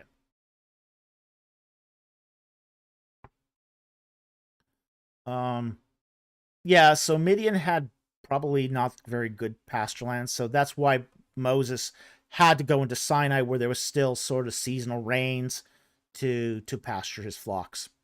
Okay, so I hope that helps. Thank you for the super chat. Very much appreciated. AT Ministries for $1.99. Exodus 12:5. Why a kid from either the sheep or goats? Let's look that up.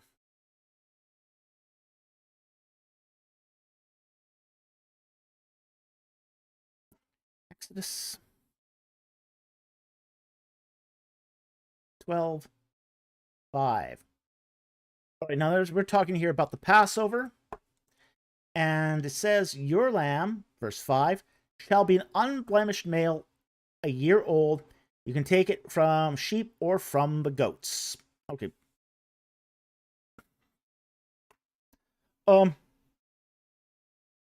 Here's the thing. When we're talking here about the people who lived out of Aris and in Goshen, it was a variety of different households. Wealthy people kept sheep. Poor people kept goats.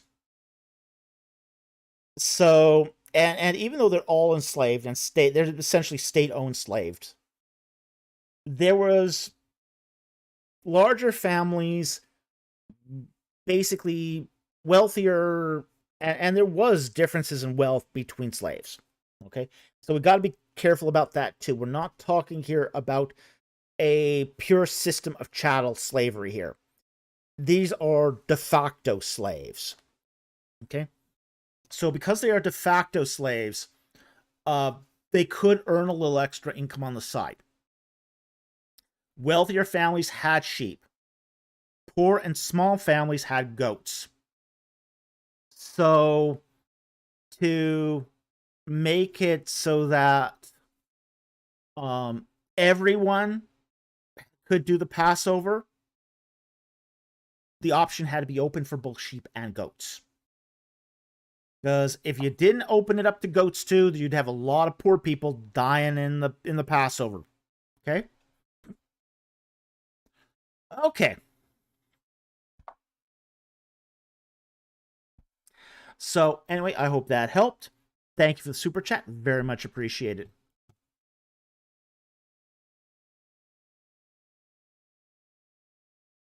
AT Ministries for $1.99. Thank you for the super chat. Exodus 12:12. How does God judge the gods of Egypt? Okay. I get this one fairly frequently, but let's talk about it. And the text says, for I will go through the land of Egypt on that night, and I will strike down the firstborn of Egypt, both man and beast. And against all the gods of Egypt, I will execute judgments. I am the Lord. All right. The billion-dollar question here is, who are the gods of Egypt? Now, when we talk about the gods of Egypt, the first thing everyone sort of instantly thinks of is the statues, the polytheistic system that the Egyptians are worshiping. But the judgment doesn't make sense here if we are talking about spirit critters or, say, false idols. Okay? You know, if we take the Pauline version of gods, that's a god is nothing. It's a fake, it's an invention of man. Or they're spirit critters. They're basically spirits pretending to be gods.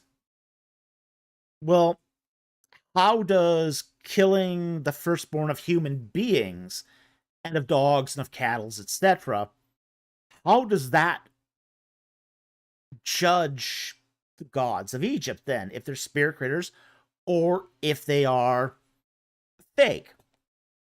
Well, if they're fake, it doesn't do anything to them. If they're spirit critters, it still doesn't do anything to them. Okay? So, the question then is, what's meant here by gods of Egypt? Now, there's also a passage here where Aaron is basically said, Moses is told that, you know, Aaron will be the mouth for you, and he will view you like a god. Okay. Now, that like a god is very interesting. As a god can also be the translation here. The idea here is that a god is anything that has, say, the power of life and death over its particular sphere of influence. Okay? So, Yahweh Elohim is a god. He's the supreme god. He is the god of gods. But there's also the council of gods, per Job. Okay? Then you have Psalm 82, where human judges are called gods. Okay, well, they're not on the same order of spirit critter as, say, angels, demons, watchers, primordial deities. They're not on that class. They're human beings. Okay? So there's a huge range, and we see this, for example, in, say, Egyptian religion, where, say, anything from Amun-Re, the king of the gods, right down to some ghost is called a Nesheru, a god. And that seems to be the usage of, say, El, little l, in, say, Semitic usage as well. Okay? So, it doesn't have to be a powerful divine figure. It can be anything in its sphere of influence that has power over life and death. So, in this case, then, when it kills the firstborn, the designated inheritors of the entire society, it is then judging the people in power, the people who have control over the system of Egypt. So, yeah, it's as my producer says, it's judging the decision makers. Okay. So when you view God in that respect, this makes sense. So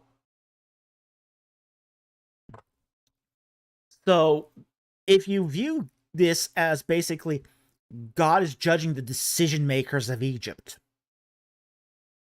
then all of that comes to light. All of that makes sense. Okay? So it's not the judgment upon the spirit critters, and it's not basically judging the empty stone idols. It's judging those who enslaved, tormented, persecuted, even killed the Israelites. So, I hope that helps. Thank you very much for the super chat. Very much appreciated.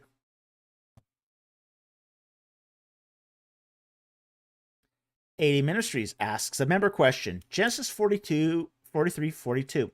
Why was it an abomination if they were also Semites? Let's look this up. Okay. Genesis 43, verse 42. There is no verse 42 in for chapter 43. Clarification? Did you get that backwards? No?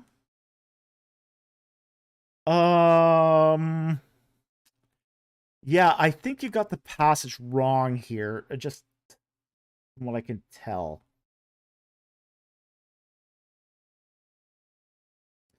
Okay, AT Ministries, you'll have to make a correction here on your member question, because, yeah, that can't be right. Okay, so if you can give us a updated question, we'll answer it. All right. Yeah, it could be, but we're not sure. Jonathan Walker, could it be the Hyksos eating with Joseph's family? It could be, but we don't know for sure. Okay. JT Ministries confirmed as Joseph Smith. Ooh, ouch. Okay, next question here from AT Ministries for $4.99. Thank you for the super chat. Are the patriarch names from Abraham to the 12th their actual names or archetypal names like Adam and Sarah? we don't know for sure. They could be archetypal names. They could be, say, canting names where they're sort of rhyming with the original name. We're just not sure. We don't have enough information to be sure.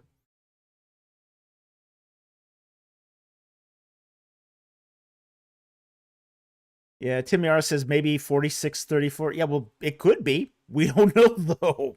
There's a lot of things that could be. So, I'd rather not guess. So, anyway, it's hard to know one way or the other on this one. Next one from AT Ministries for $4.99. Thank you for the super chat.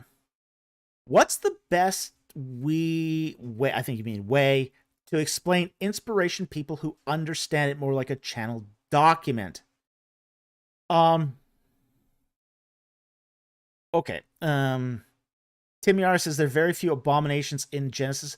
Yeah, but there's a lot of words that can sort of sometimes be translated as abominations too. Okay, so again, I don't want to guess on this one. Maybe. I know that there are words that sometimes people translate as abomination. There's enough ambiguity in that questions that I don't want to guess. I'd rather have a clear reference here than try to guess at a question. Okay.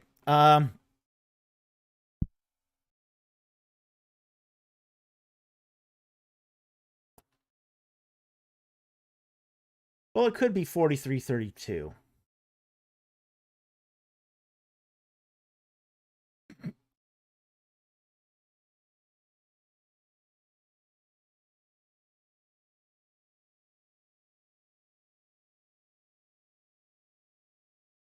All right. Well, we will assume it's 4332. Okay, how about that? Okay, so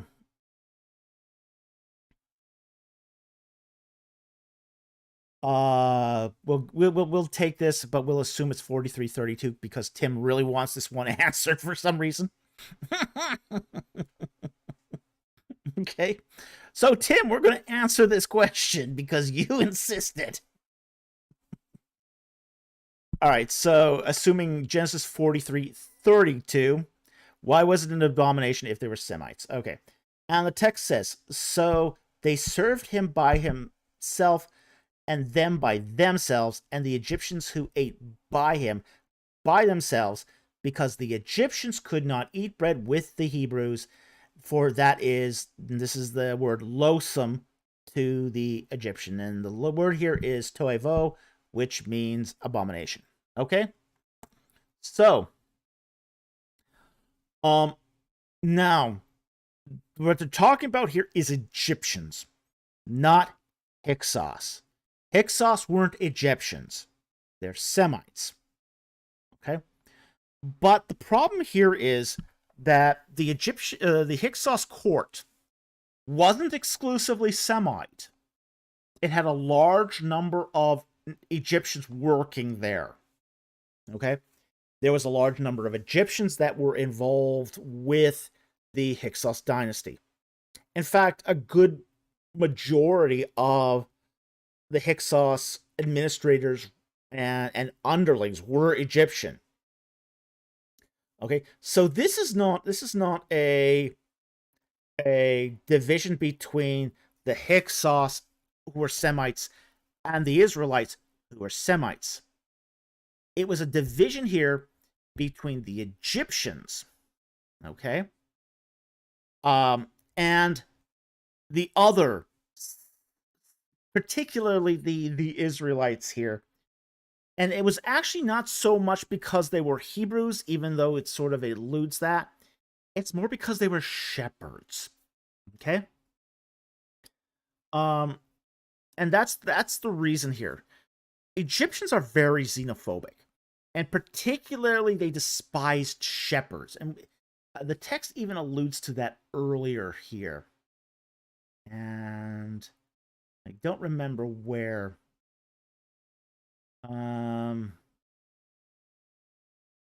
maybe it's later on, where Pharaoh, basically, Joseph presents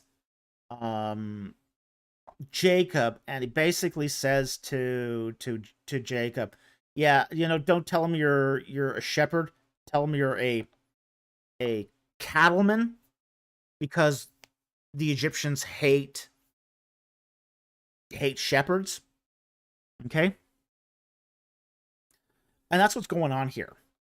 Is that in 43-42, the Egyptians don't like Semites because of their association as shepherds. Okay? Shepherds fouled up waterways. They got into people's land, they messed up agriculture, they fouled waterways, and they're just hated. And it's just one of those things. Again, we talked earlier in the evening about that antipathy between Cain and Abel, the pastoralist and the farmer. It's the same conflict here. Egyptians are the farmers. The Semites are the pastoralists. So that's what's happening here, is that same antipathy we saw earlier in the evening is being shown here. Egyptians do not like shepherds. They do not like pastoralists. And if they saw and the text here is Ibri, which is, it's kind of translated here as Hebrew, but it could also be translated as Hapiru, bum, sojourner, migrant. Okay, so this is not really a racial term. This is much more of a class term. So nobody liked sojourners in Egypt. No one liked pastoralists and shepherds in Egypt. They were just not considered to be outstanding members of the community. So Darkblade asks, if I called an ancient Egyptian the word for shepherd, would that be taken as an insult? Oh yeah. Yeah, that's fighting words. Especially when you start getting into the Middle Kingdom and New Kingdom period. Oh yeah, that's totally fighting words.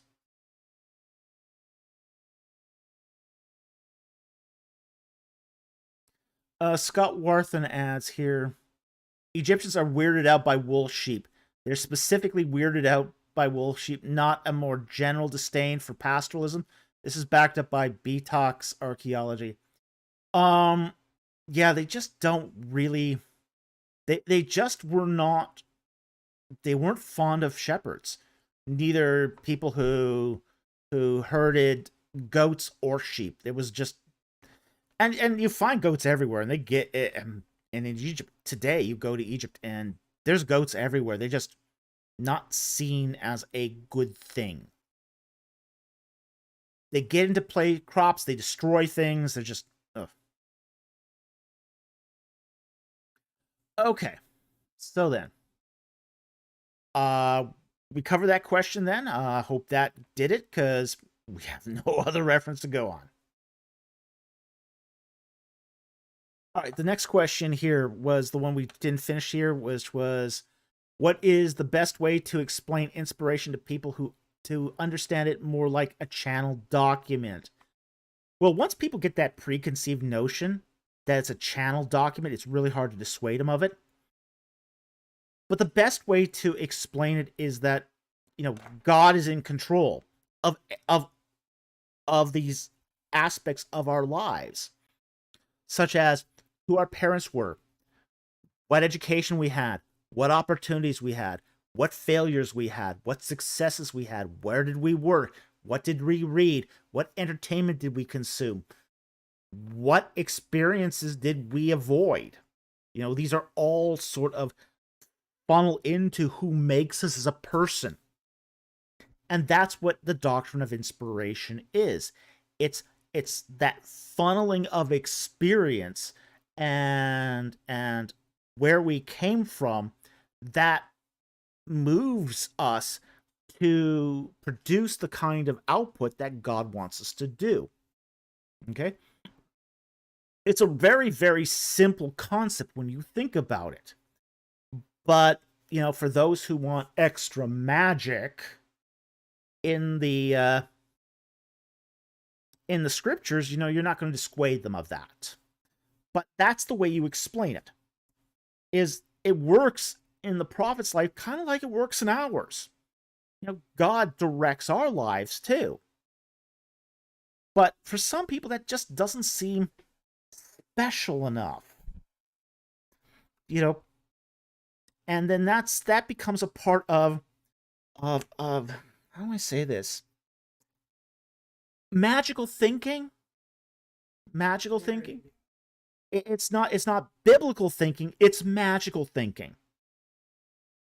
I mean, I don't remember his name off the top of my head, but there was this Old Testament scholar that I saw in Patterns of Evidence. Yeah, I know. I'm going to quote that. And, you know, I remember him saying that he couldn't accept that the parting of the Reed Sea was in the Plusiac estuary. It had to be in the Gulf of Aqaba. And he said it had to be there because it had to be a big enough miracle for him to accept it.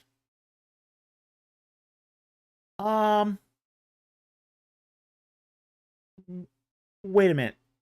Killing all Pharaoh's chariots wasn't a big enough miracle? It had to be a deep ocean miracle? Oh man. So, but there are some people for whom they have a image of their mind of what has to happen for it to be a miracle. Doesn't care what the Bible says. No, they've got a concept of what it has to be. There's a grandeur of miracle that has to sort of threshold that has to cross for them to consider it a miracle. And you get this thinking even in, say, the inspiration of Scripture, where it's not enough for God just to guide people's experiences. God's got to zap them.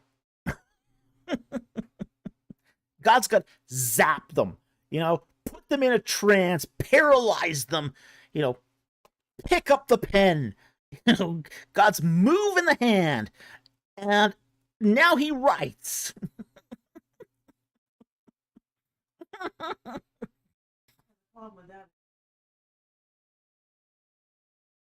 It's just, it's immature magical thinking, okay? It's immature magical thinking. And, oh, you know, that's just what, you know, and for those people who have immature magical thinking, say, biblical thinking will never suffice. It will never suffice. It has to be bigger, more magical, more divine, more. It's never sufficient. You know, every city the Israelites conquer has to be a fully walled series, fully walled city that they burn to the ground. You know, every sea that the Israelites cross has to be 800 meters deep. You know, every hailstorm has to have fire in the midst of the hail that falls down and burns the ground to a fiery crisp. Yeah, BC, you're limiting God. That's exactly the attitude. It's exactly the attitude. They think if you're not thinking in those big, magical, huge terms, you know.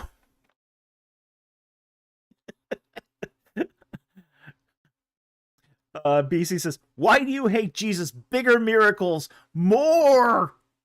Yeah, It's not enough for Jesus to walk on water.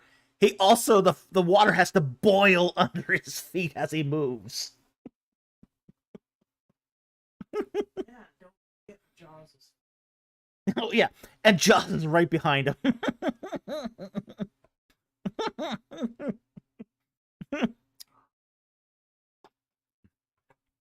It just, but this is sort of, this is the thinking. It's an immature magical thinking where bigger and more makes it more special.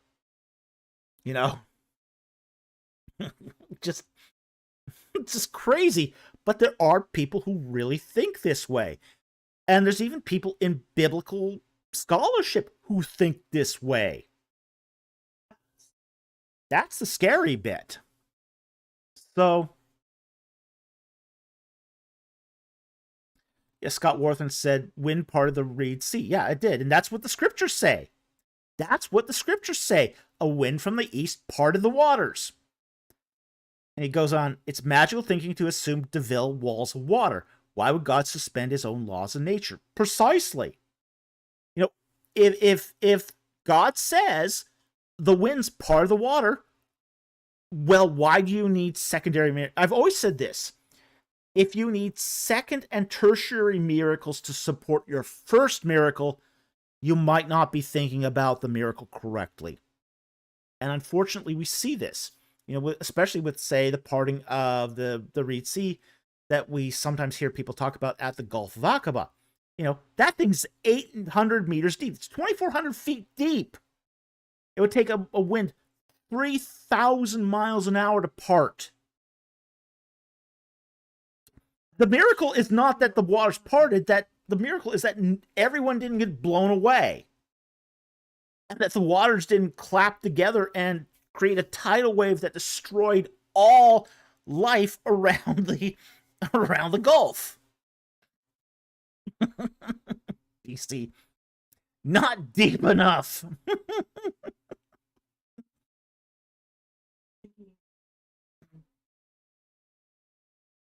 Yeah. Well, that shows you, though, the danger of entertaining kids in Sunday school with sort of these images of miracles. It's just it's just crazy, but yeah, not deep enough. BC says, if the Israelites aren't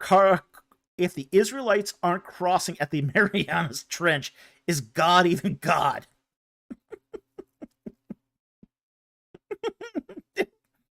You get people with that. You do get people who think this. Darkblade, wait, how many thousand miles an hour? That would probably be a Category 50 hurricane if it went that high. 3,000 miles an hour. Okay? 3,000. That's what it would take for a wind set down to part the Gulf of Aqaba. 3,000 miles an hour. There's no wind in this solar system that is that fast. If it's going behind them, it would have taken about 15 Mhm. to cross the Red Sea, but it would have also only taken Israelites, the Egyptians, 15. Well, I mean, They would have just gone. how are the Israelites walking into a 3,000 mile an hour wind?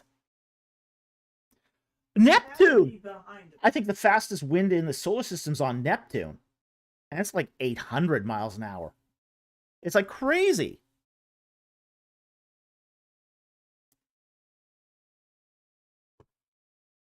As I said, the real miracle here is that the sand off of Nuiba Beach didn't strip all the flesh and bones off of Pharaoh's chariots long enough to go in the water.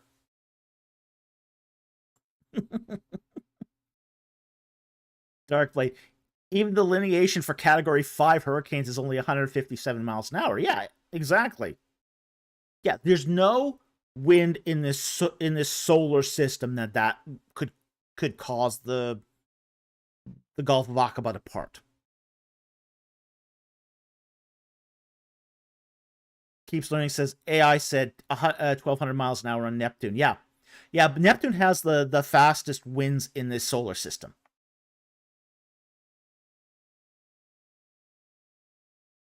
So, yeah, it's just crazy. But there are people out there who really think that for a miracle to be a miracle, it has to be big. It has to be flashy. And Gaius Octavius. But the Prince of Egypt sea crossing looks so cool. Well, I mean, here's the thing. You know, you talk about a parting at, say, the Plusiac estuary, where the lakes there are 20 to 40 feet deep. Well, you know, you only need a wind set down there of 50 miles an hour. That's a reasonable wind. You know, and you could still walk in that. You know, that's not an unreasonable thing. But whoa. You know.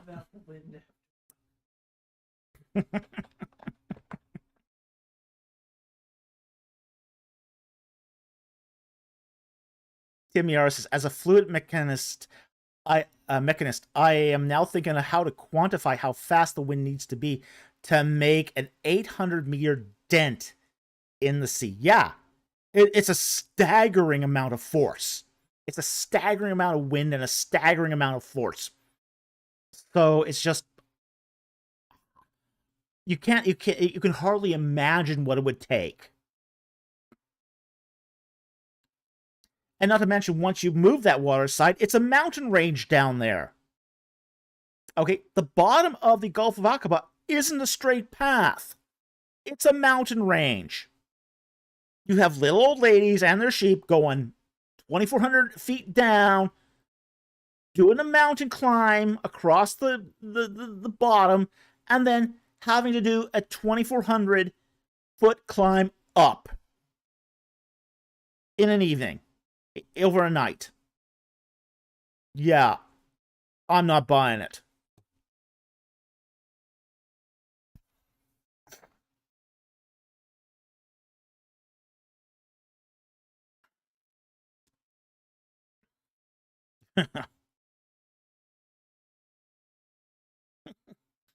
But that's the miracle. For some people, yeah. For some people, they won't believe unless it's a miracle on a miracle on a miracle.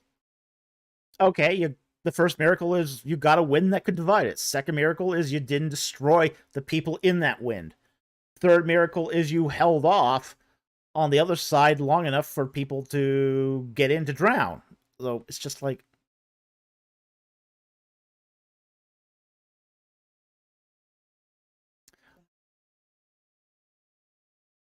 Yeah. Tamiara, the hydrostatic pressure is 78 atmospheres. Yeah, that would not be a good thing. Okay. Yeah. Like what Jonathan would be horrible. Jonathan Walker. The ride down would be fun, but the climb up would be horrible. Yeah, but at 78 atmospheres, I mean, jeez. Yeah, no one could survive that. Exactly. Exactly. This is why they have to keep compounding miracle upon miracle. It's the only way they can get it to work.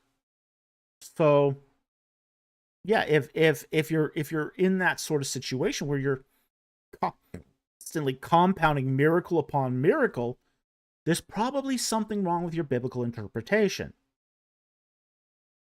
But explaining that to people, they don't want to accept it. Once they get into that immature magical thinking, it's really hard to Oh yeah, magical thinking is a lot of fun. You know, talking about about unicorns is also fun, but it's not, it's not good biblical exegesis, and it's not responsible exegesis. So, okay, so that covers that, I think. Let's see, what did he say here? Timiara says, that's the thing. The pressure of air has to balance the pressure of water at the bottom. Yeah, I agree. If you can't survive being 800 meters underwater, then you can't survive the same pressure of air either. Yeah. Oh, yeah. Totally. But these people don't think that way. It's just, again, it's magical thinking. It's magical thinking. But that's the miracle! Oh, dear. Okay. So, to round up the question here, which was, how do we best explain inspiration to people who understand it more like a channel document? Unless you can get them out of that mode of magical thinking, it's almost impossible. But you can try. And that's how you try, is to explain it properly. And then pray. Pray lots. Okay. Next super chat here. AT Ministries for $4.99. Thank you very much for the super chat. And he says, how were the Israelites affected, good and bad, by the Bronze Age collapse? They were overall the winners.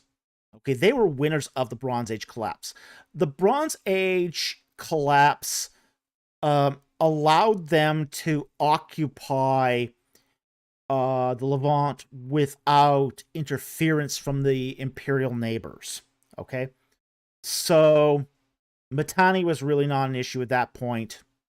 The Hittite Empire was not an issue, and Egypt was really not an issue. Okay, so they were winners. It allowed the Israelites enough time to establish themselves in Canaan. It allowed them to break up the Amorite Confederacy because the Amorites had no support from the imperial neighbors. And it allowed them to start sort of getting a foothold in the land. The same reasons why, for example, the Philistines were also winners of the Bronze Age collapse. It allowed them to establish themselves in the coastal plain. So in both cases, you had both the Philistines and the Israelites. They were both winners of the Bronze Age collapse because they could basically, infiltrate into the lands and establish themselves and their agriculture in the land of Canaan. Okay? So that's how they won. It's because they could do this without interference.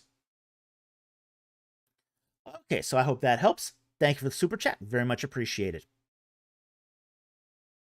AT Ministries for $4.99. Thank you for the super chat. And he says, Joseph worships God in Genesis, but wouldn't he also have worshipped the gods of the Hyksos?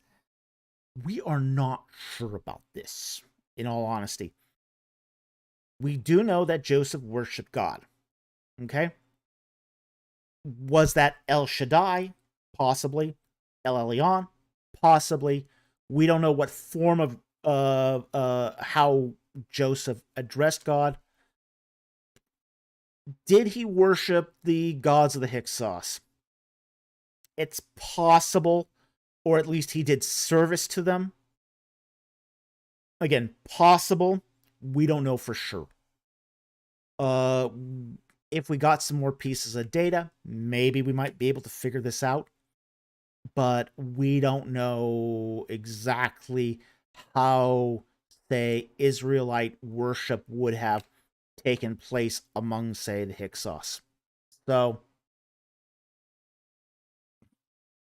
very difficult to know this one for sure. Okay? So, sorry, can't be more help on there, but we're just dealing with a deficit of data there.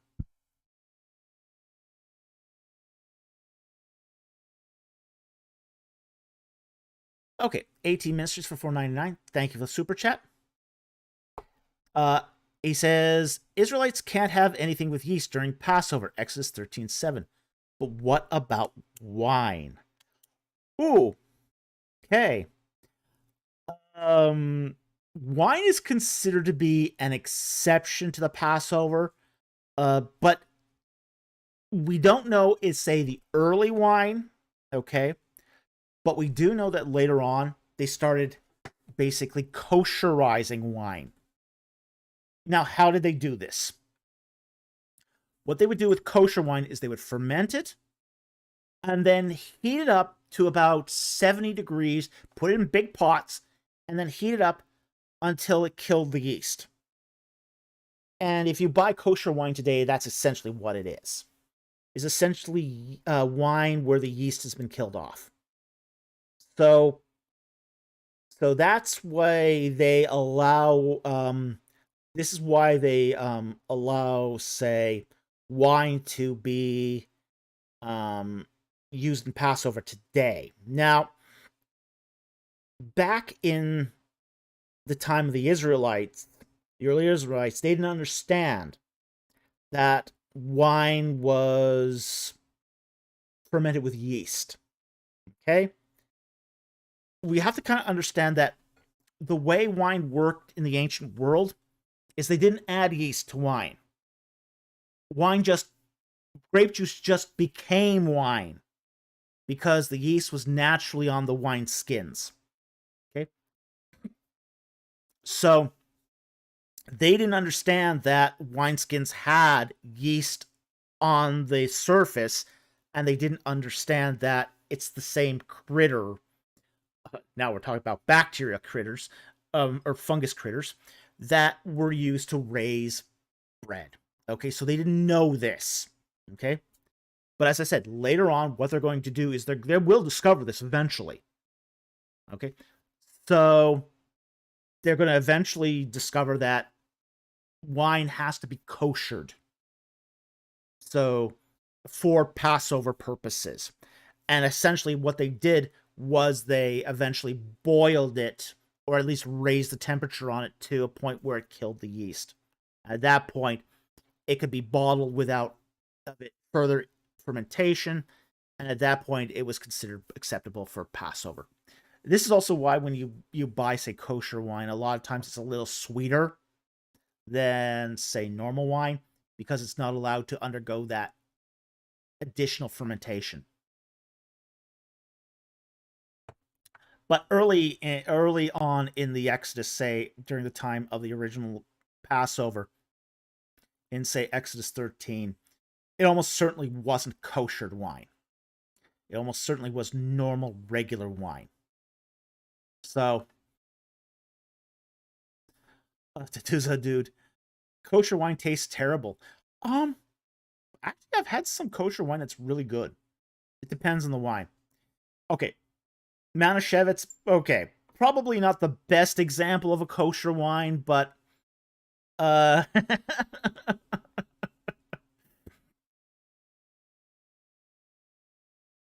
Jonathan Walker says God didn't tell them about yeast that came from with the fruit, only the additive yeasts. Well, even the additive yeasts are something that's cultivated. Okay, so it was one of those things where, like a sourdough, that's how you you had to culture yeast. So that's always been the case where yeast was cultured. So again, a lot of people discovered this along the way, but they weren't really sure of the mechanism. Not until you start getting into the 17th century, when people start understanding that when yeast was essentially discovered. Now, and this is one of the interesting things, is that people had guessed that there was something in wine and beer that made things ferment, but they didn't know exactly how it worked. So, and it's really not until people start getting into microbiological discoveries that they start, discovering, hey, yeast is a fungus of a mold of its own. So,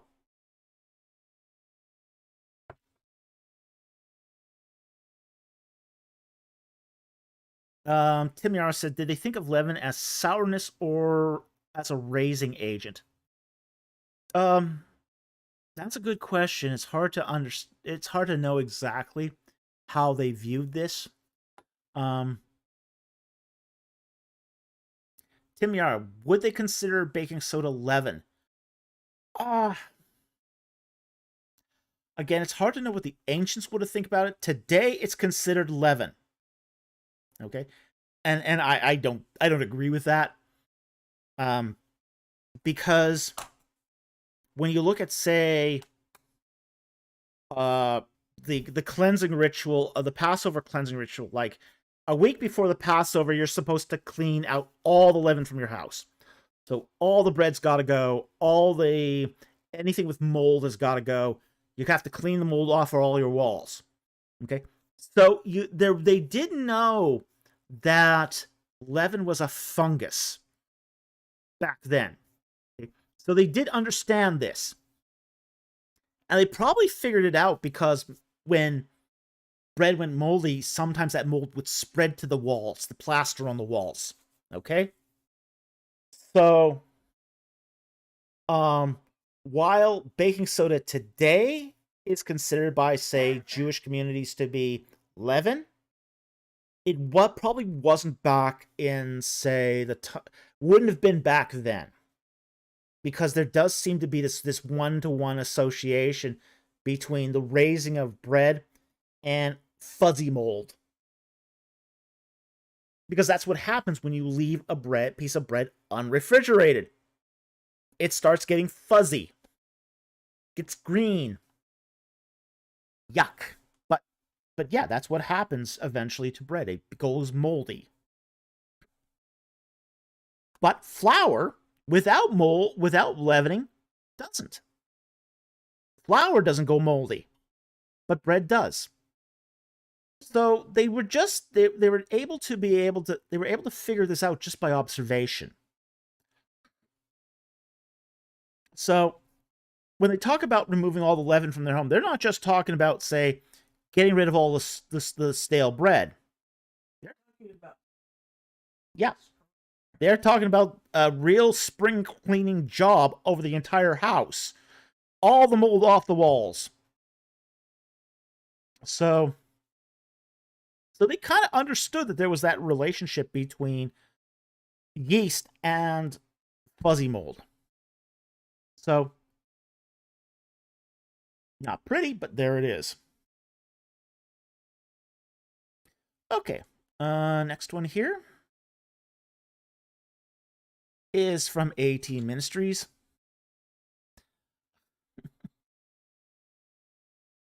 $4.99. Thank you for the super chat. Isaiah 9:8.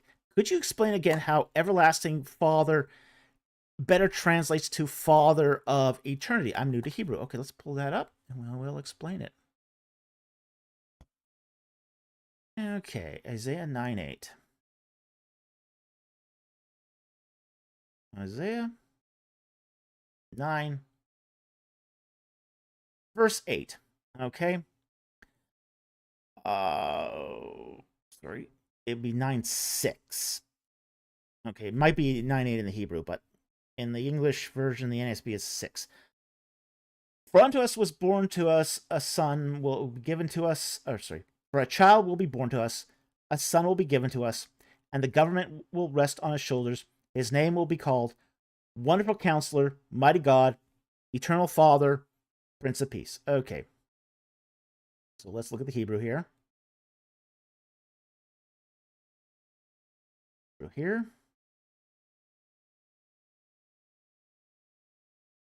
Okay. And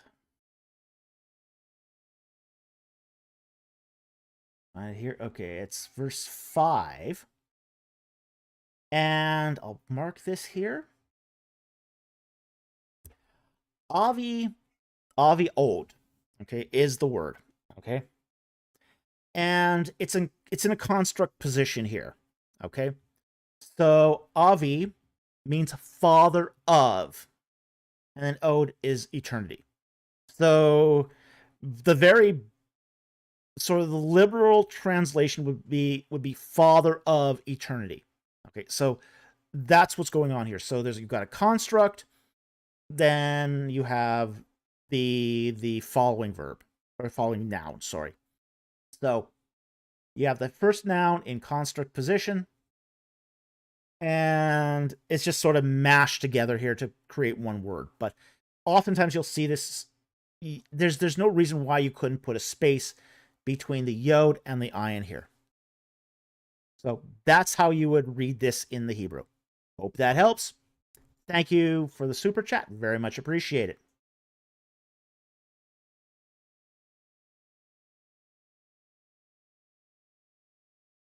Okay, next one here is from AT Ministries.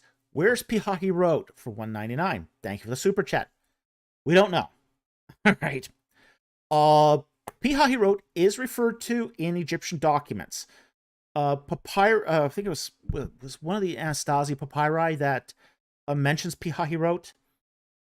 Interestingly enough, it's there's actually a theophoric. It's a theophoric name. So the Egyptian for it is Pithut Heret. So it's an Egyptian town. We know it's an Egyptian town.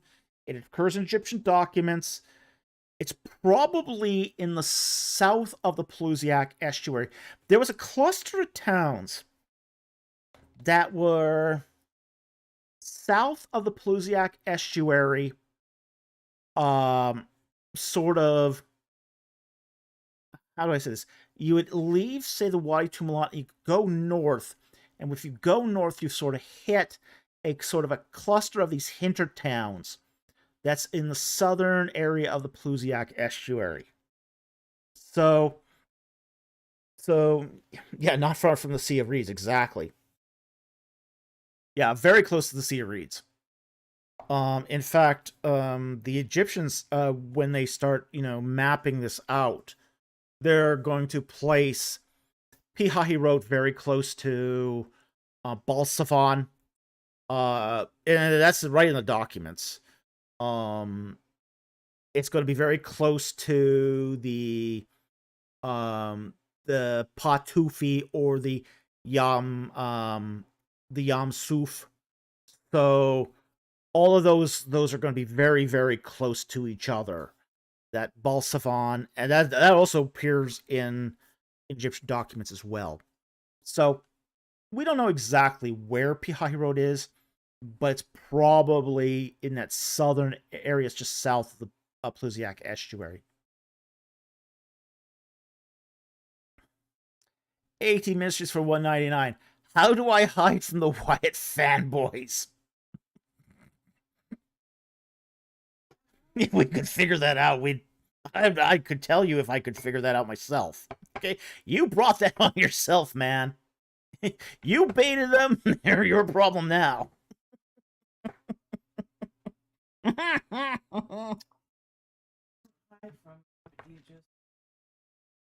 Yeah, I mean, well, he kind of baited them. Now he can't get rid of them.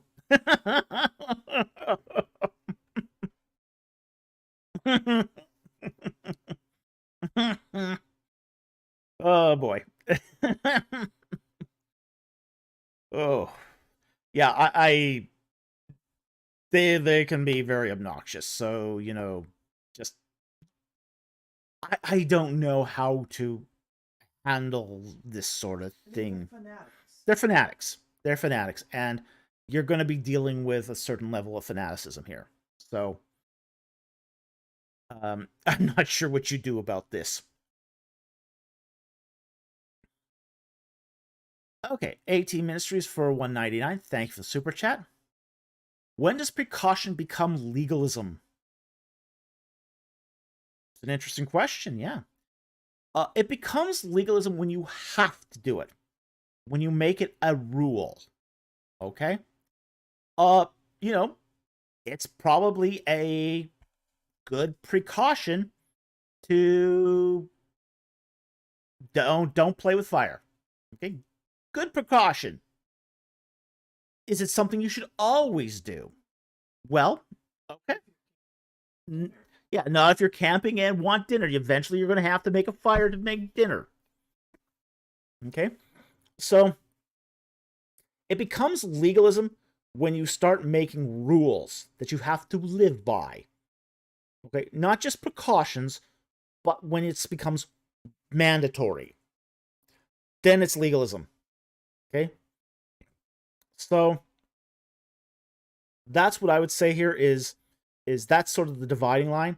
Hey, some things are good advice, just plain old good advice to follow. Don't drink too much. Don't drink excessive amounts of alcohol. That's a good precaution.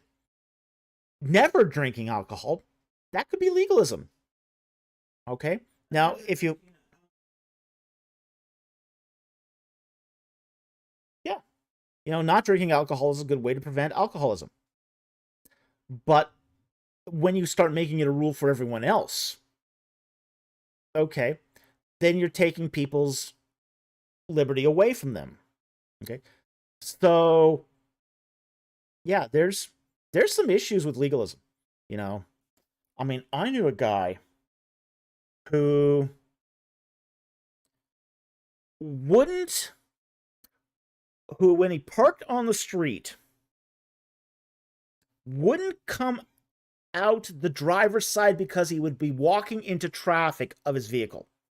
So he would actually climb over the car to exit out of the passenger side of the vehicle, so he didn't break the law and walk into oncoming traffic.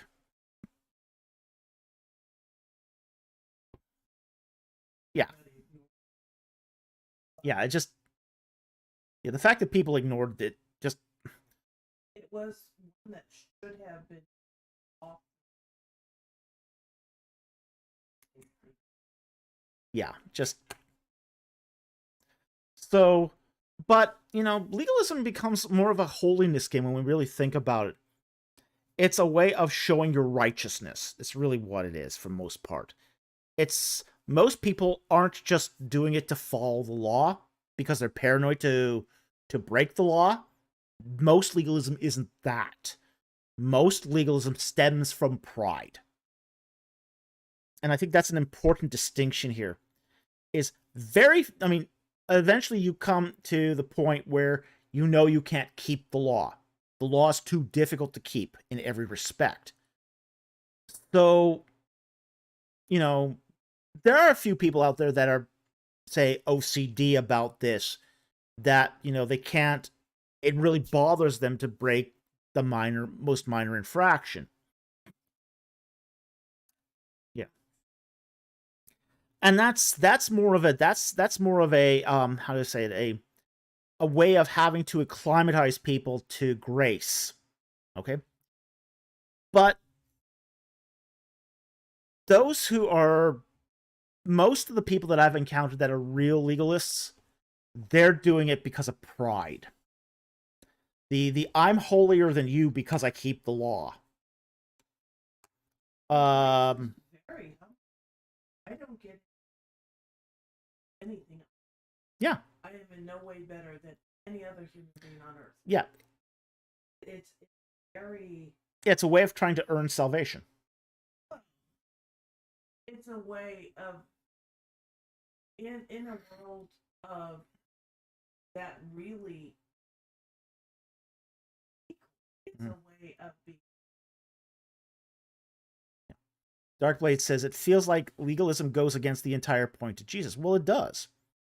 Jesus basically showed us that the law's too difficult. You can't keep it.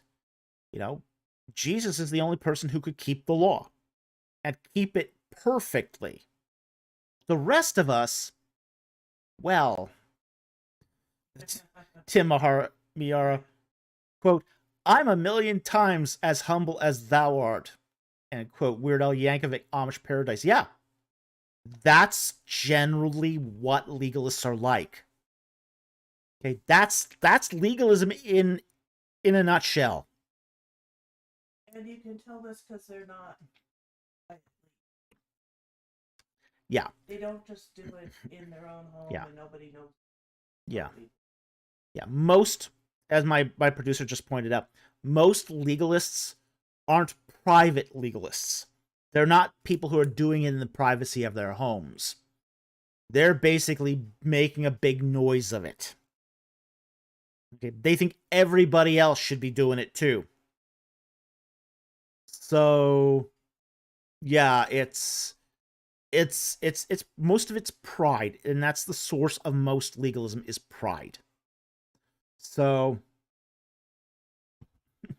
Alexis, if a person calls themselves humble, ironically run. Yeah. Yeah, I would say that too. Yeah, because well, I mean, C.S. Lewis, I think, said, if you say you're not conceited, you're conceited.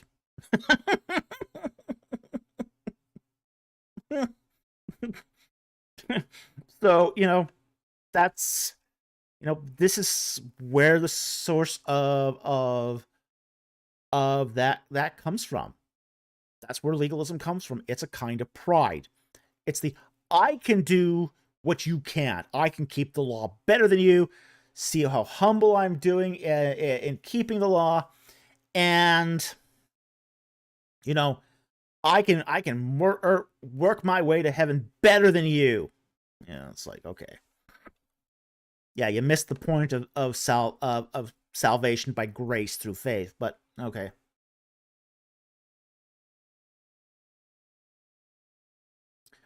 All right, so I hope that answered the question. That's sort of that's where sort of the line between precaution. Precaution, you're doing it for yourself, essentially. You're keeping, say, from disastrous behaviors to protect yourself. The law is a good idea. Yeah, the law is a good idea. The law is good. But legalism is when those precautions become mandatory, and you're doing it as a source of pride, generally.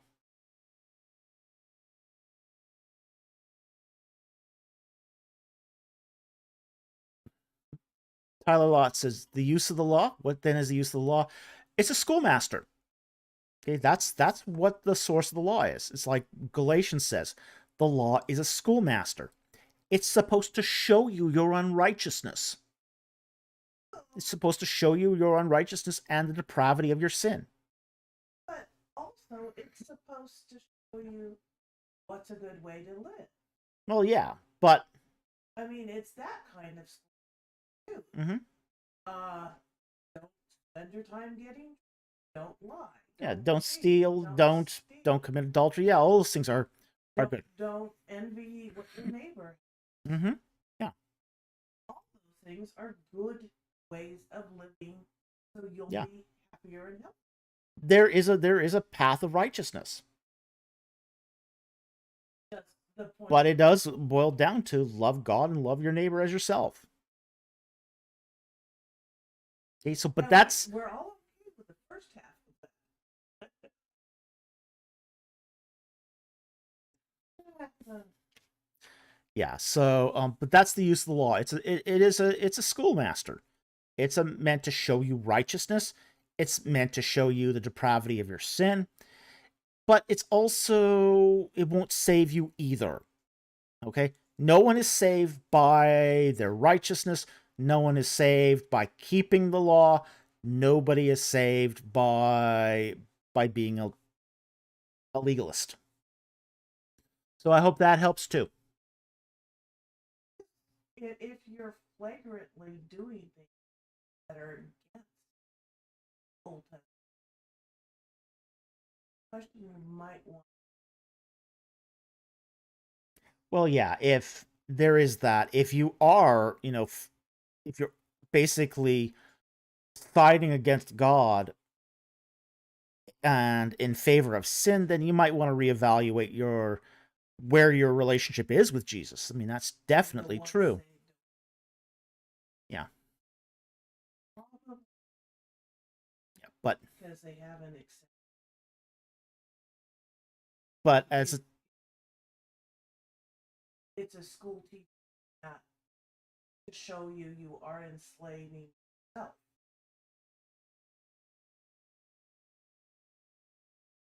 Okay.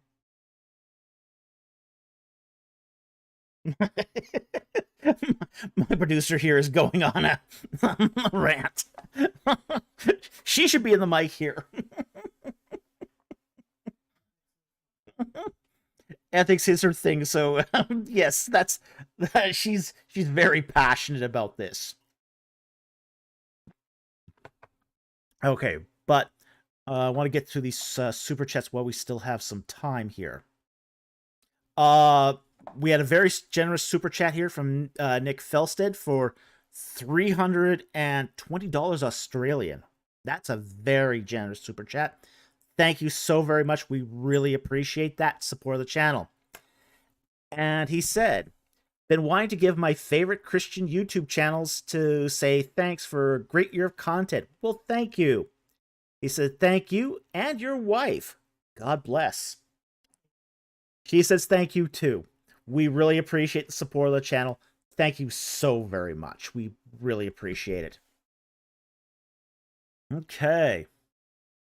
Chow Yi became a YouTube member. Thank you for becoming a member of the channel. Your support helps keep the lights on and food on our table, and we really appreciate it. We also had a member question here from Brandon, the casual gamer, who just said, yay. Okay. Not sure the context there, but we'll take that. Jonathan Walker for $10. Thank you for the super chat. Do you find it interesting that Genesis contains ancestral journey from the Persian Gulf, Genesis 2, to Mesopotamia, Genesis 6 to 11, to Mari, Genesis 12, while other religions remained native to their land? It's really interesting, actually, that sort of people in Genesis got around. They got around a lot. So yeah, that might have been when I said my paper got approved, but again, I'm being hesitant. Okay, so we'll see. We'll see if it actually ends up in publication. Again, they've been yanking my chain a lot, so. But yeah, Jonathan, I do think it's very interesting that you do see this sort of movement of people. So, yeah, it does seem to be that this is the religion of a migratory people, a sojourning people, like the Israelites. Israelites were, Amorites. They moved around a lot. The Amorites moved from Babylon, funny enough, to northern Mesopotamia. That is in Urkesh and Haran in Syria, and then down into Egypt, and then back up into Israel. So they got around. So it's an Amorite religion, and it's an Amorite people that this seems to be reflecting. So I think that's very interesting. So thank you very much for that, for pointing out that observation. I think it is interesting. And, oh yeah, Talbot Slade said, see, people moved around. Yeah. Oh yeah, this is sort of the spirit of the age, of that Bronze Age and early Iron Age, is that people moved frequently all over the place. So yeah, it's absolutely interesting. And with the Sea People, you had them moving from Greece and Turkey down into the coastal plain of the Levant, all the way into, say, the northern areas of the Sinai.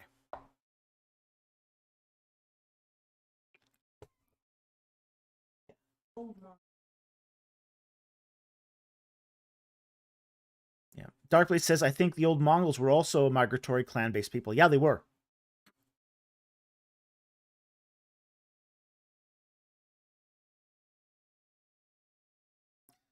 Scott Worthen says Abraham was not an Amorite. No way. The iniquities of the Amorites is not yet done. Okay. There are Amorites and there are Amorites. Now, we do know that the Israelites were Amorites. Okay. And there's a couple of lines of evidence that we know. Like, for example, the closest related language, the predecessor to Hebrew, is actually Amoritic. Okay. It is Amoritic. So Hebrew does not come from Canaanite, it comes from Amoritic. And the best research that, I think that 2022 paper more or less proved that. We also know that Abraham came from Urkesh, and that was an Amorite town. We also know that in the Hebrew Bible, they're using Amorite imperfective names. You know, when we look at, for example, Israel, that's an Amoritic imperfective name. Most of the names in the Hebrew Bible are Amoritic imperfective names.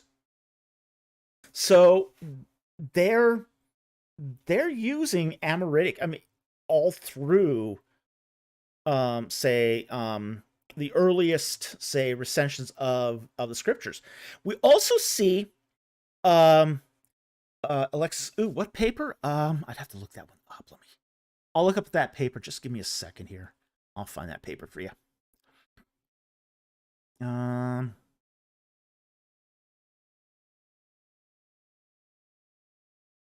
Just a moment here.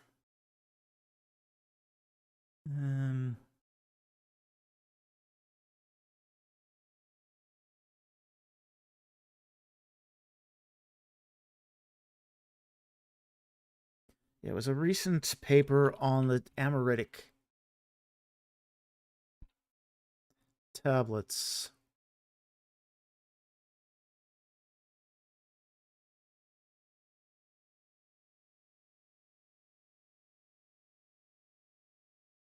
Can I look it up in my inbox? Let's see here.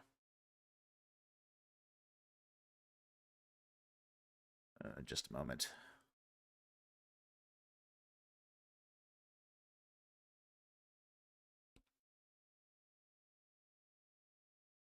Okay, yeah, I see it there. Yeah, Tim sent it to me. Okay, that's it.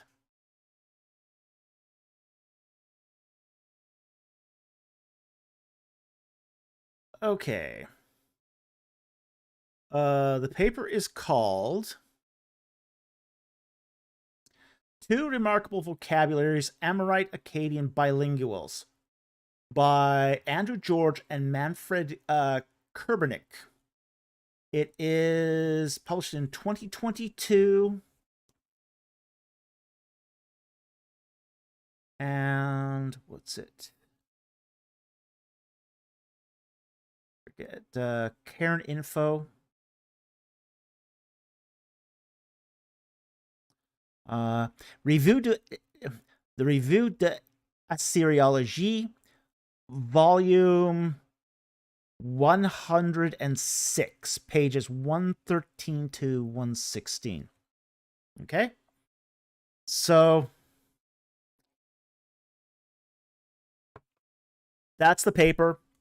And that pretty much put the nail in the that sort of, you know, a lot of people had up to that point been theorizing that Hebrew came from Amoritic. And it was based upon all that legacy vocabulary that had been found between, say, Amoritic seals and, say, Hebrew. So there were a lot of people out there that were guessing and, you know, had deduced already that the predecessor to Hebrew was Amoritic. But this sort of put the final nail in the coffin. This basically sort of sealed the deal. So now we also know that the Hyksos spoke Amoritic. They were Amoritic Semites. They were Amorites. So the Israelites, they're basically traveling from Haran and from Urkesh, Amorite towns, and then they travel down to Avaris, another Amorite city. So they're essentially going from Amorite holding to Amorite holding all the way down. You know, while Abraham is sort of in Canaan, he's also conversed and allied with other Amorites. So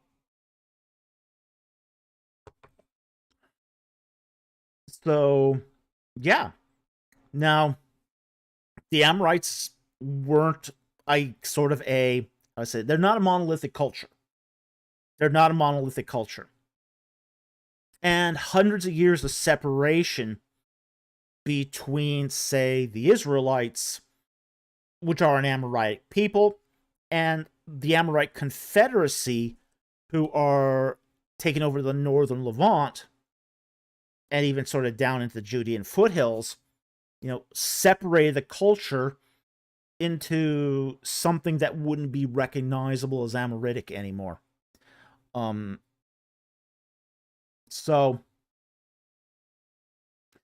they were still using the Amoritic language.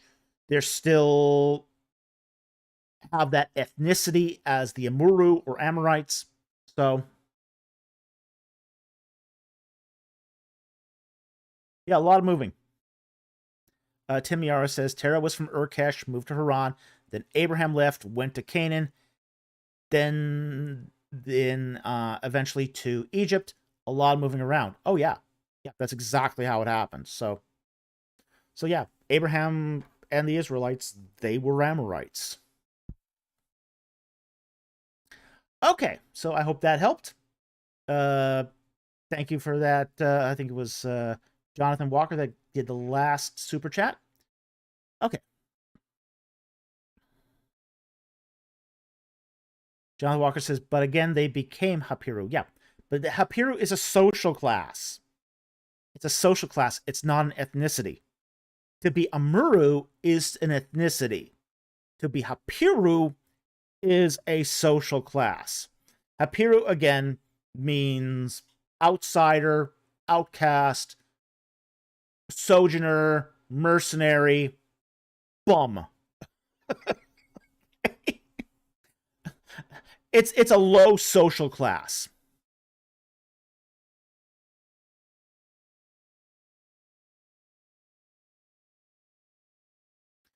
Jonathan says, well, yeah, I was referring to Terah becoming a Hapiru.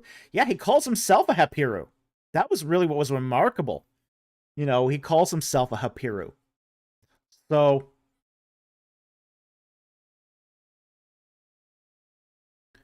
okay, next one here we're going to take is Okazaki Tomoyo for $10. Thank you for the super chat. Recommendations for good sources of BC era maps and or data to make them. Cities, routes, topography, geographical resources, etc.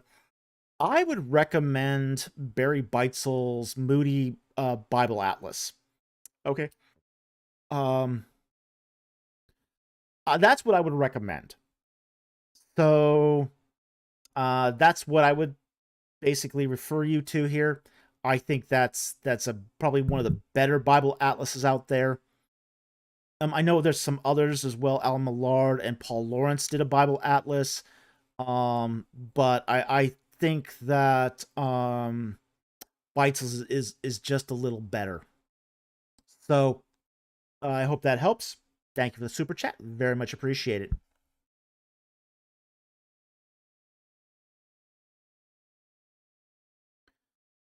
Jimmy the Jew from Philly. Thank you for the member question. Using my milestone to say thanks to you and your wife, as well as Jack Ray for membership. Not doing well tonight. I gotta rest. I will watch later night. Good night, Jimmy. I hope you get better. All right, Frains Shoestick for €2. Thank you for the super chat. Is 1 Peter 3 connected to the Nephilim Heiser? Let's see. Let's see what 1 Peter 3 says. 1 Peter chapter 3. Yeah, that's not specific enough for me to really. You'd need to give be a little more specific on this. Again, I don't have enough context here.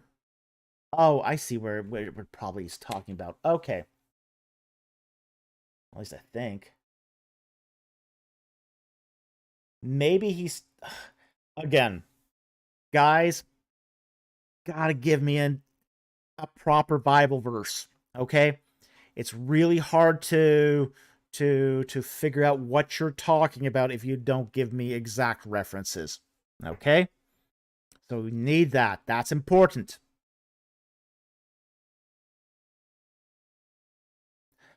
But I think he's talking about here 1 Peter 3:18 to 20. For Christ also died to sins once for all, the just for the unjust, in order that he might bring us to God, having been put to death in the flesh, but made alive in the spirit, in which also he went and made proclamation to the spirits now in prison, who were once disobedient when the patience of God kept waiting in the days of Noah during the construction of the ark, which a few, that is, 8 persons, were brought safely through the water. Okay. Yeah.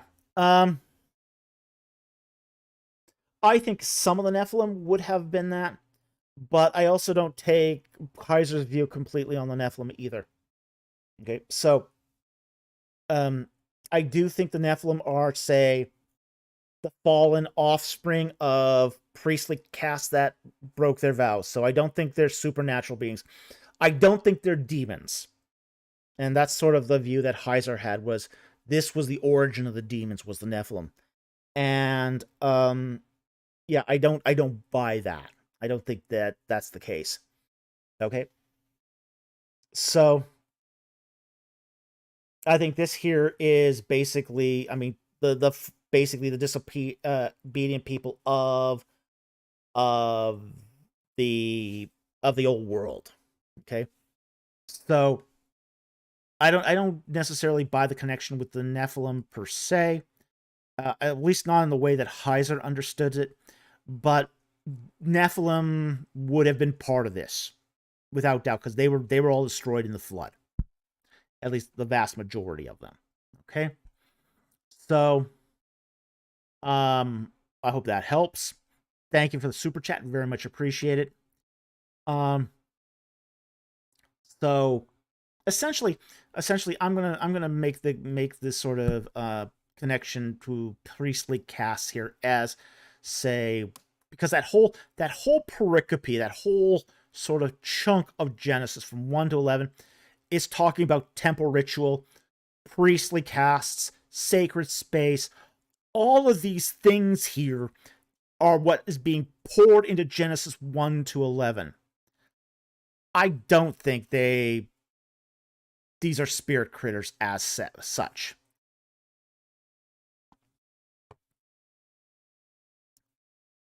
Darkblade says, I think spirit critters don't have bodies and reproductive capacity. I agree. They don't. So the Nephilim being human and SC spirit critter hybrid is impossible. I think it's impossible too. It also leads to some really problematic theological problems as well. Like, for example, the whole federative responsibility thing becomes really problematic. You know, did God die for, I mean, God, you know, Christ died for the sins of mankind.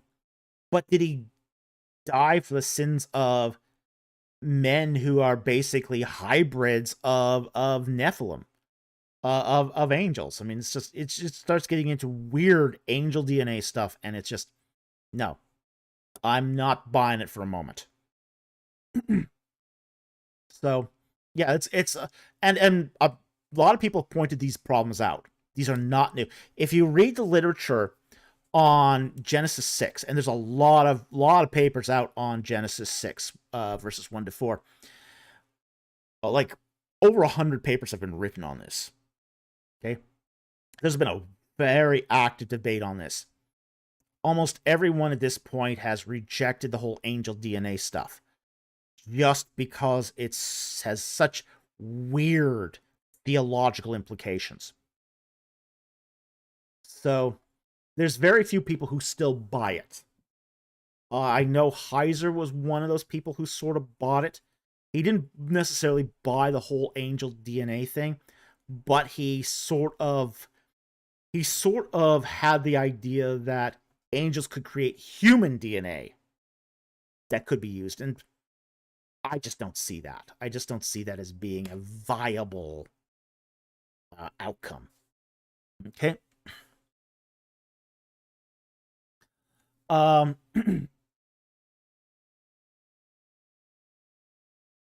Okay, I see your update here.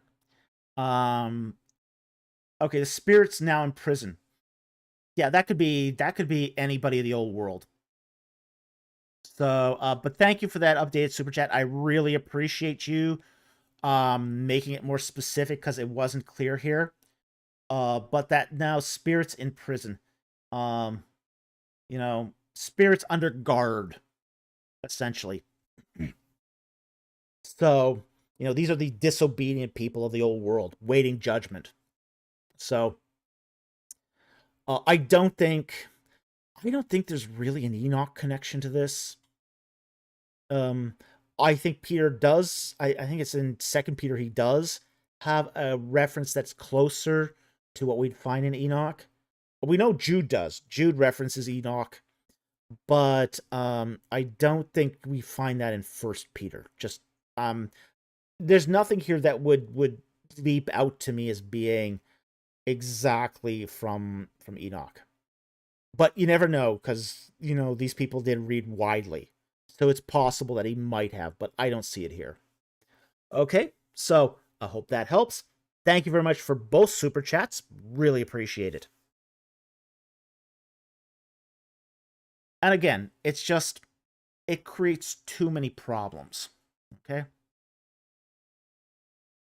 Okay, the next super chat here is from TBD for $2. Thank you for the super chat. Did Mary ride a donkey?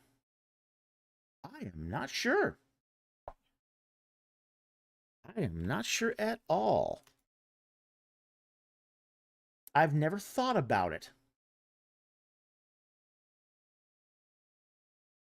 Let's see here. Do we have any evidence of Mary riding a donkey?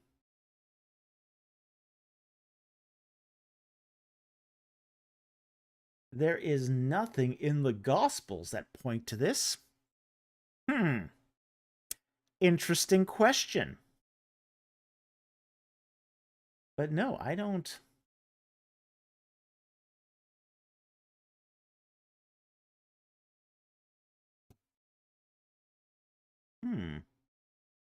I've never thought about it. It's strange, isn't it? I mean, we do get narratives of Mary arriving at the inn, but we've got nothing. It's probably just assumed. Yeah, it's probably just assumed that she did, but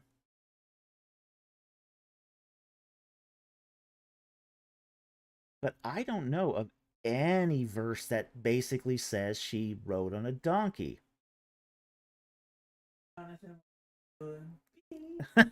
Jonathan Walker could be.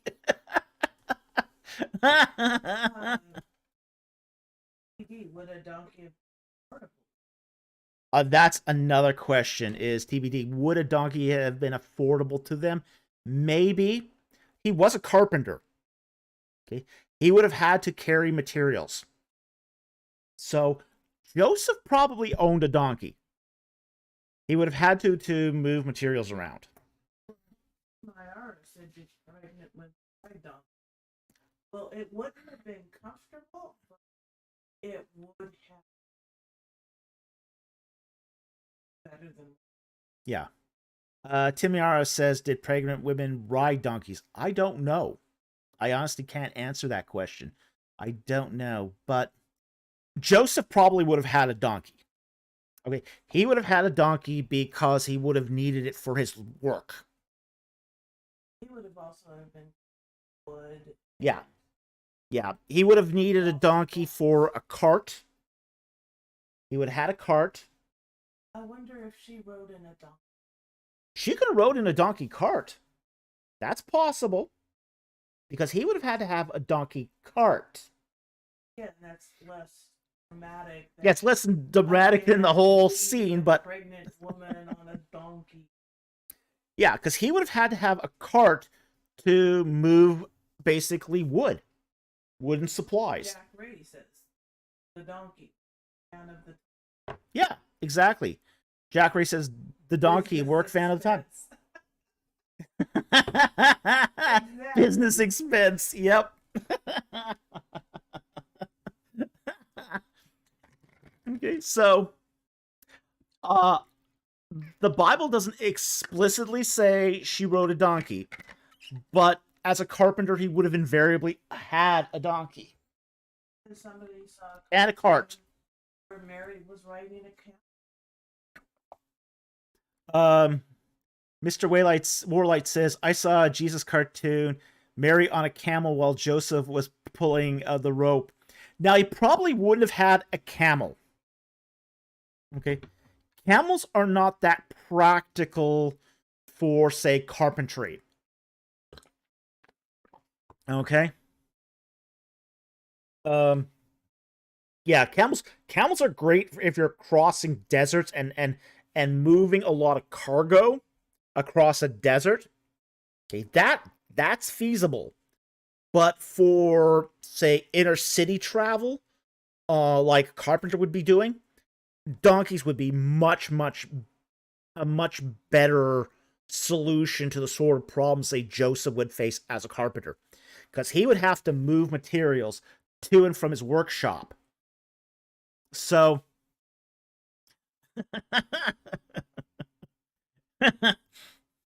Alexis, she should have taken the cart you were driving through Alexandria in Assassin's Creed.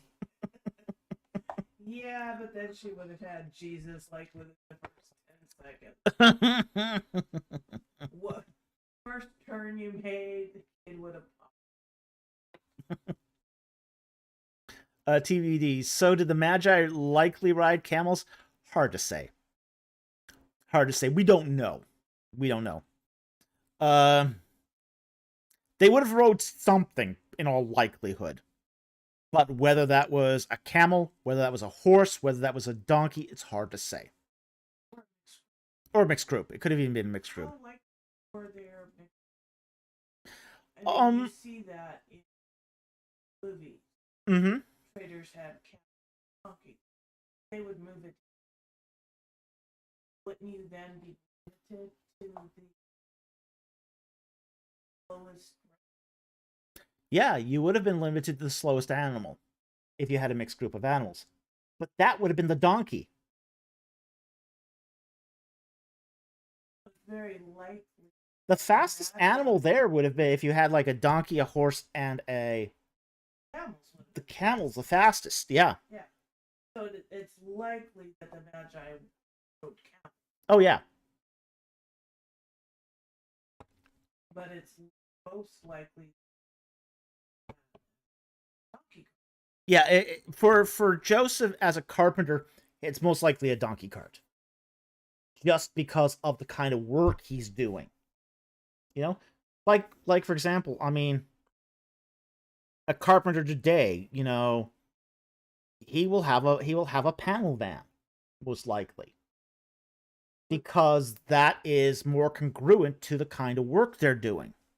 And they probably would have taken the same donkey with all his tools, all their household goods. Yeah.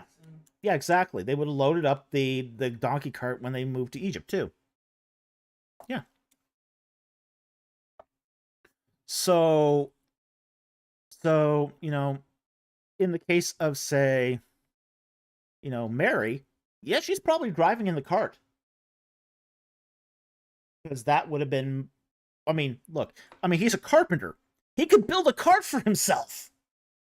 He doesn't have to buy it. Mary. Yeah. He would have been completely competent to make wheels for a cart, the cart itself. There would have been nothing there he couldn't have made. So absolutely, he probably, I mean... Absolutely. He built a cart, the donkey was in it, Mary was in it. The donkey was in the cart. Joseph's pulling the cart. Hey, the Bible doesn't say Joseph didn't pull the cart. Could be. The donkey and Mary are in the cart.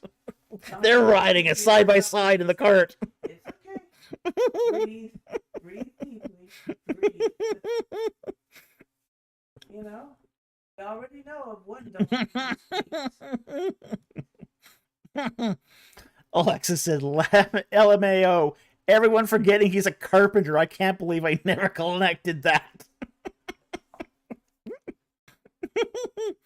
TVD. Ruined all my Christmas cards for me. Hey, we've been ruining Christmas all live stream. We should make Egypt in the Bible Christmas cards. Egypt in the Bible Christmas cards. Mary and the donkey riding in a cart while Joseph's pulling it. Sound Fox is moving the cart.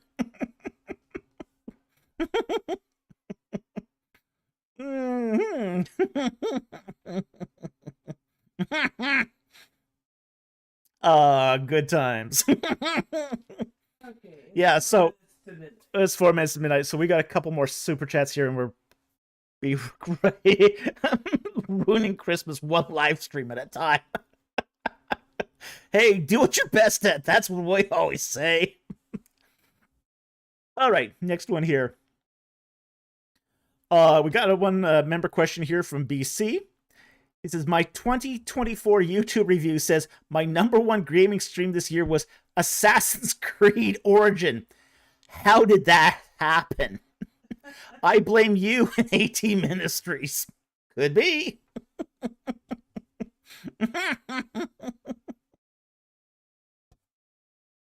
Okay, next one here is from Frank Schustek for €5. Thank you for the super chat.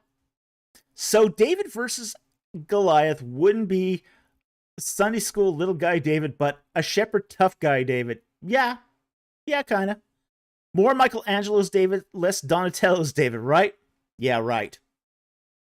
Yeah, he was a shepherd. He was a tough guy. He was a tough guy. He had already fought wolves. Yeah, he had fought lions already. Lions and bears, oh my. But, you know, he was also a slinger. Okay, he was seen as sort of at the disadvantage here.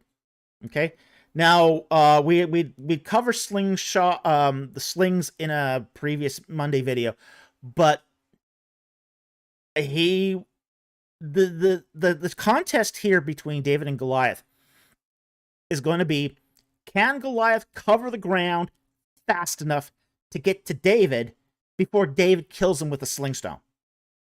If he can cover that ground fast enough, Goliath wins. That's the thing here. Goliath has to cover that ground, that distance between the two, before David can get a sling stone off. But Very skilled. No, they didn't need a lot of wind up. So if David could get that sling off, you know, Goliath was finished, and that is what happened. Is, you know, slings were deadly weapons. Still are. They're still deadly weapons. So, Scott Worth and military age in the Exodus is about 20.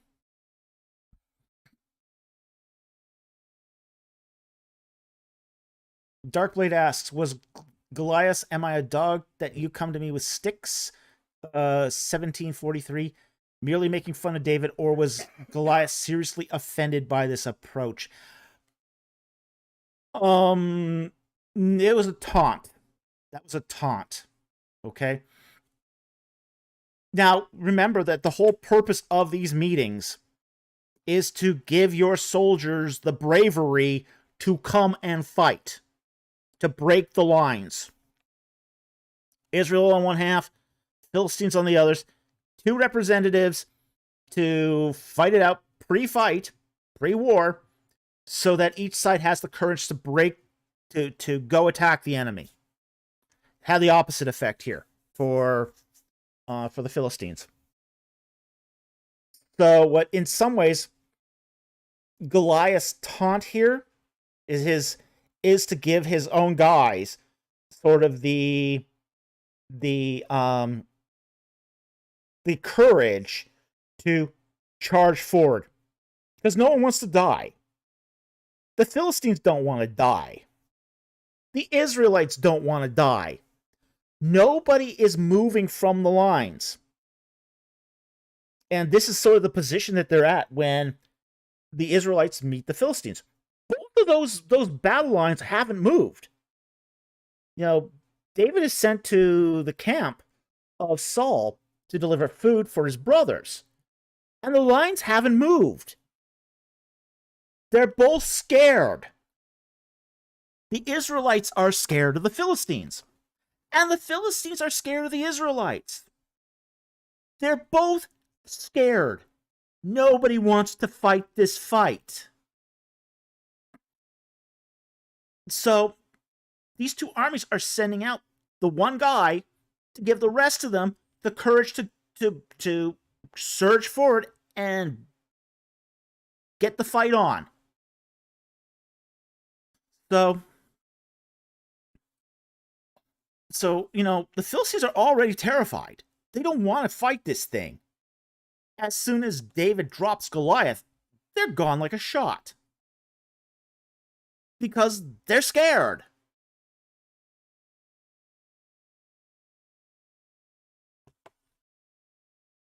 Because it got good sense. Yeah, nobody wants to fight this thing. And frankly, we have to kind of understand that the whole David and Goliath battle, that whole Philistine war, is over the agricultural land in the Shephelah. It's an agricultural war. It's not a war for domination. It's not a war for conquest. It's a war for farmland. That's it. That's what the Philistines want. They want the farmland. They want the farmland to feed their people. The Israelites want that farmland to feed their people. Nobody here wants to fight this thing. But they also can't both have the land. So that's what that whole Philistine war is over. So, yeah, that whole taunt was just to sort of give bravado to their own guys. Okay, so I hope that answers that question. Frank Schustic for €2. Thank you for the super chat. But David, miracles have to look like in the films.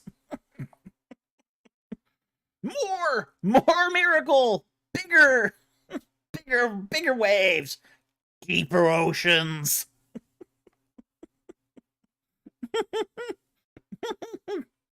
Hey, 100-pound hailstones, you know, that's about, yay big. That's not that big. We need real big ones, as big as Toyota Church sells.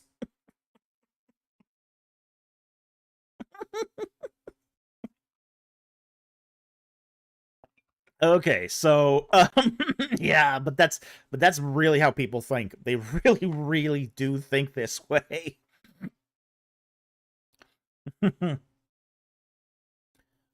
Jack Ray says hillbillies fighting over bottomland, almost Hatfield and McCoy's. Almost, yeah.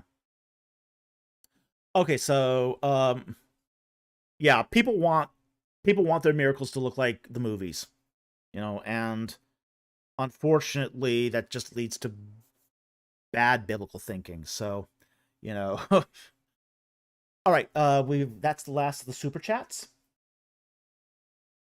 We'll take 2 non-super chats and then call it a night. I know we've been through most of them already. What do we got?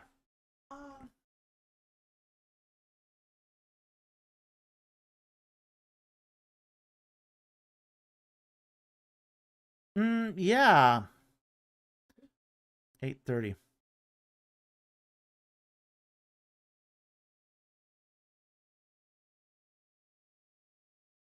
Okay, 8:30.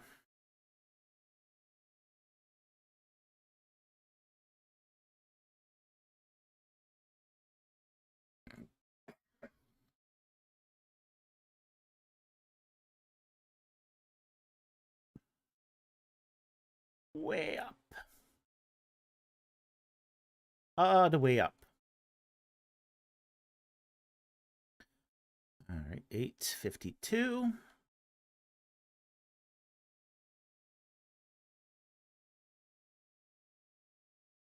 $830, huh?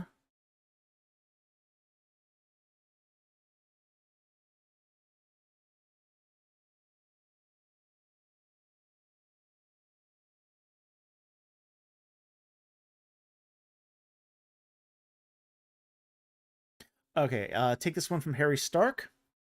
This will be the first Anon super chat at the end here. Did Pontius Pilate die by old age or commit suicide? The quick answer to this is we're not exactly sure. Okay? Now, church tradition says he committed suicide about 6 months after the crucifixion. That's church tradition. We don't know. We know he was ceased to be governor of Judea shortly after. We don't know why. Was he just replaced and sent back to Rome? We don't know. Okay? But church tradition says he committed suicide. Is that reliable?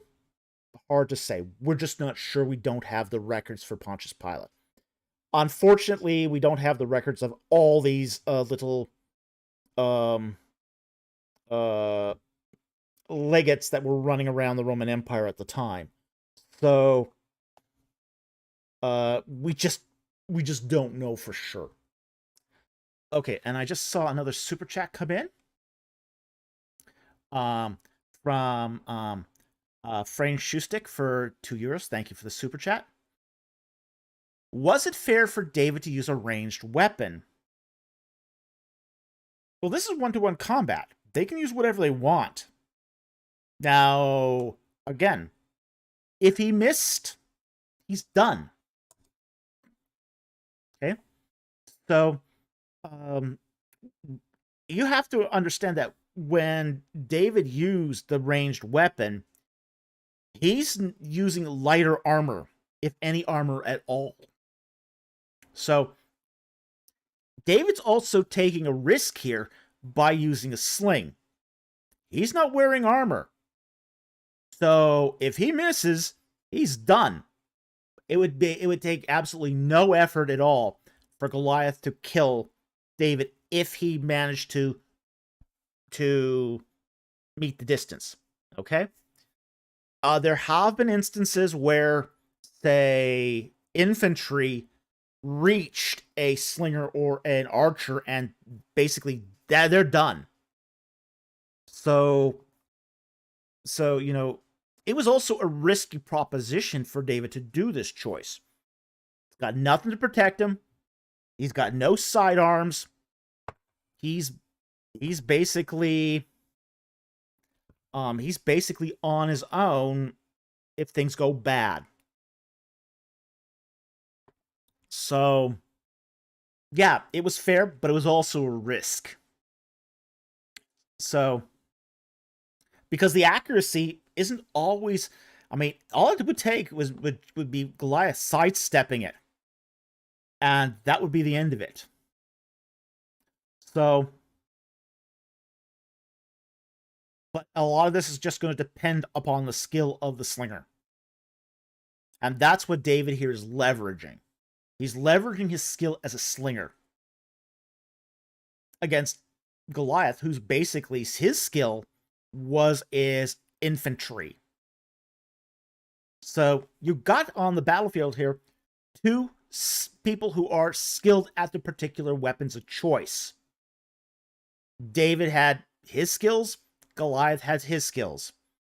And the question is, who got the shot in first?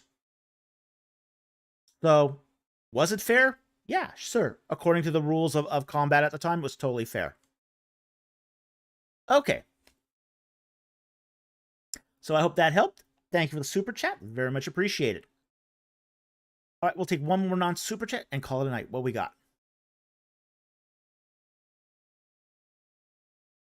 I've answered most of them.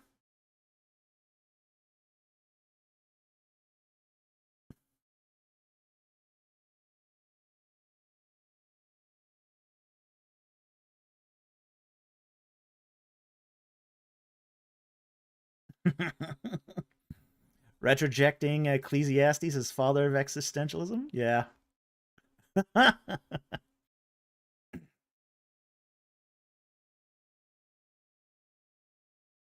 Okay, I'll see what I can find here. See if there's anything else that sort of grabs my attention.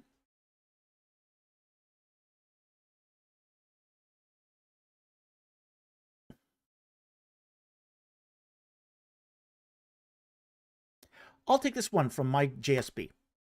532. And this will be the last question of the night. Is site leveling of the Late Bronze II Jericho part of a wider phenomenon in the southern Levant? Supposedly, many sites mentioned in the conquest narratives lack Late Bronze II phases or fortification. And that's true. Okay? And we do see this, actually, in various sites where you have, say, a Middle Bronze era, and then a sort of a gap in the Late Bronze II-B, and then construction resume in the Iron Age. I think we're at the point now where we can no longer rule out that this is part of a wider phenomena. Jericho is the first site, I think, that's been, the question's even been raised. And I think that's really interesting. Like, take the example of, I think it was, there's Heshbon. You know, they find Late Bronze II pottery at Heshbon, but no Late Bronze II city. Could that be site leveling? Yeah, it's possible. It's possible. I don't think there's any, we can no longer rule this out. We can no longer say, okay, we don't find a Late Bronze II site, therefore it's not there. I don't think we can do that anymore. So, just because this, if we found this at Jericho, there's nothing saying it couldn't be elsewhere. We do know that, say, when the Israelites, say, took things over, you know, they lived in the Canaanite houses for a while, but then they started doing their own construction. And it's when they started doing their own construction that they're going to start doing leveling. So I'm at this point thinking, okay, we have to be now open to this wider phenomena in the Levant. You know, it struck me, like, for example, at Atel. Atel is a very interesting site too. It has that Middle Bronze and Late Bronze I constructions. Then there's some Late Bronze II-B pottery there, but no Late Bronze II-B city. And then followed by a small Iron Age settlement there. That dates to 1260, ironically. So the question I have, like, for example, Atel, could Atel have been leveled? Possible. So, so I think it's something we can't rule out anymore. We can't just say we didn't find a city, therefore there wasn't one. Or we just found Late Bronze II-B pottery, but no city, so you can't have a city there.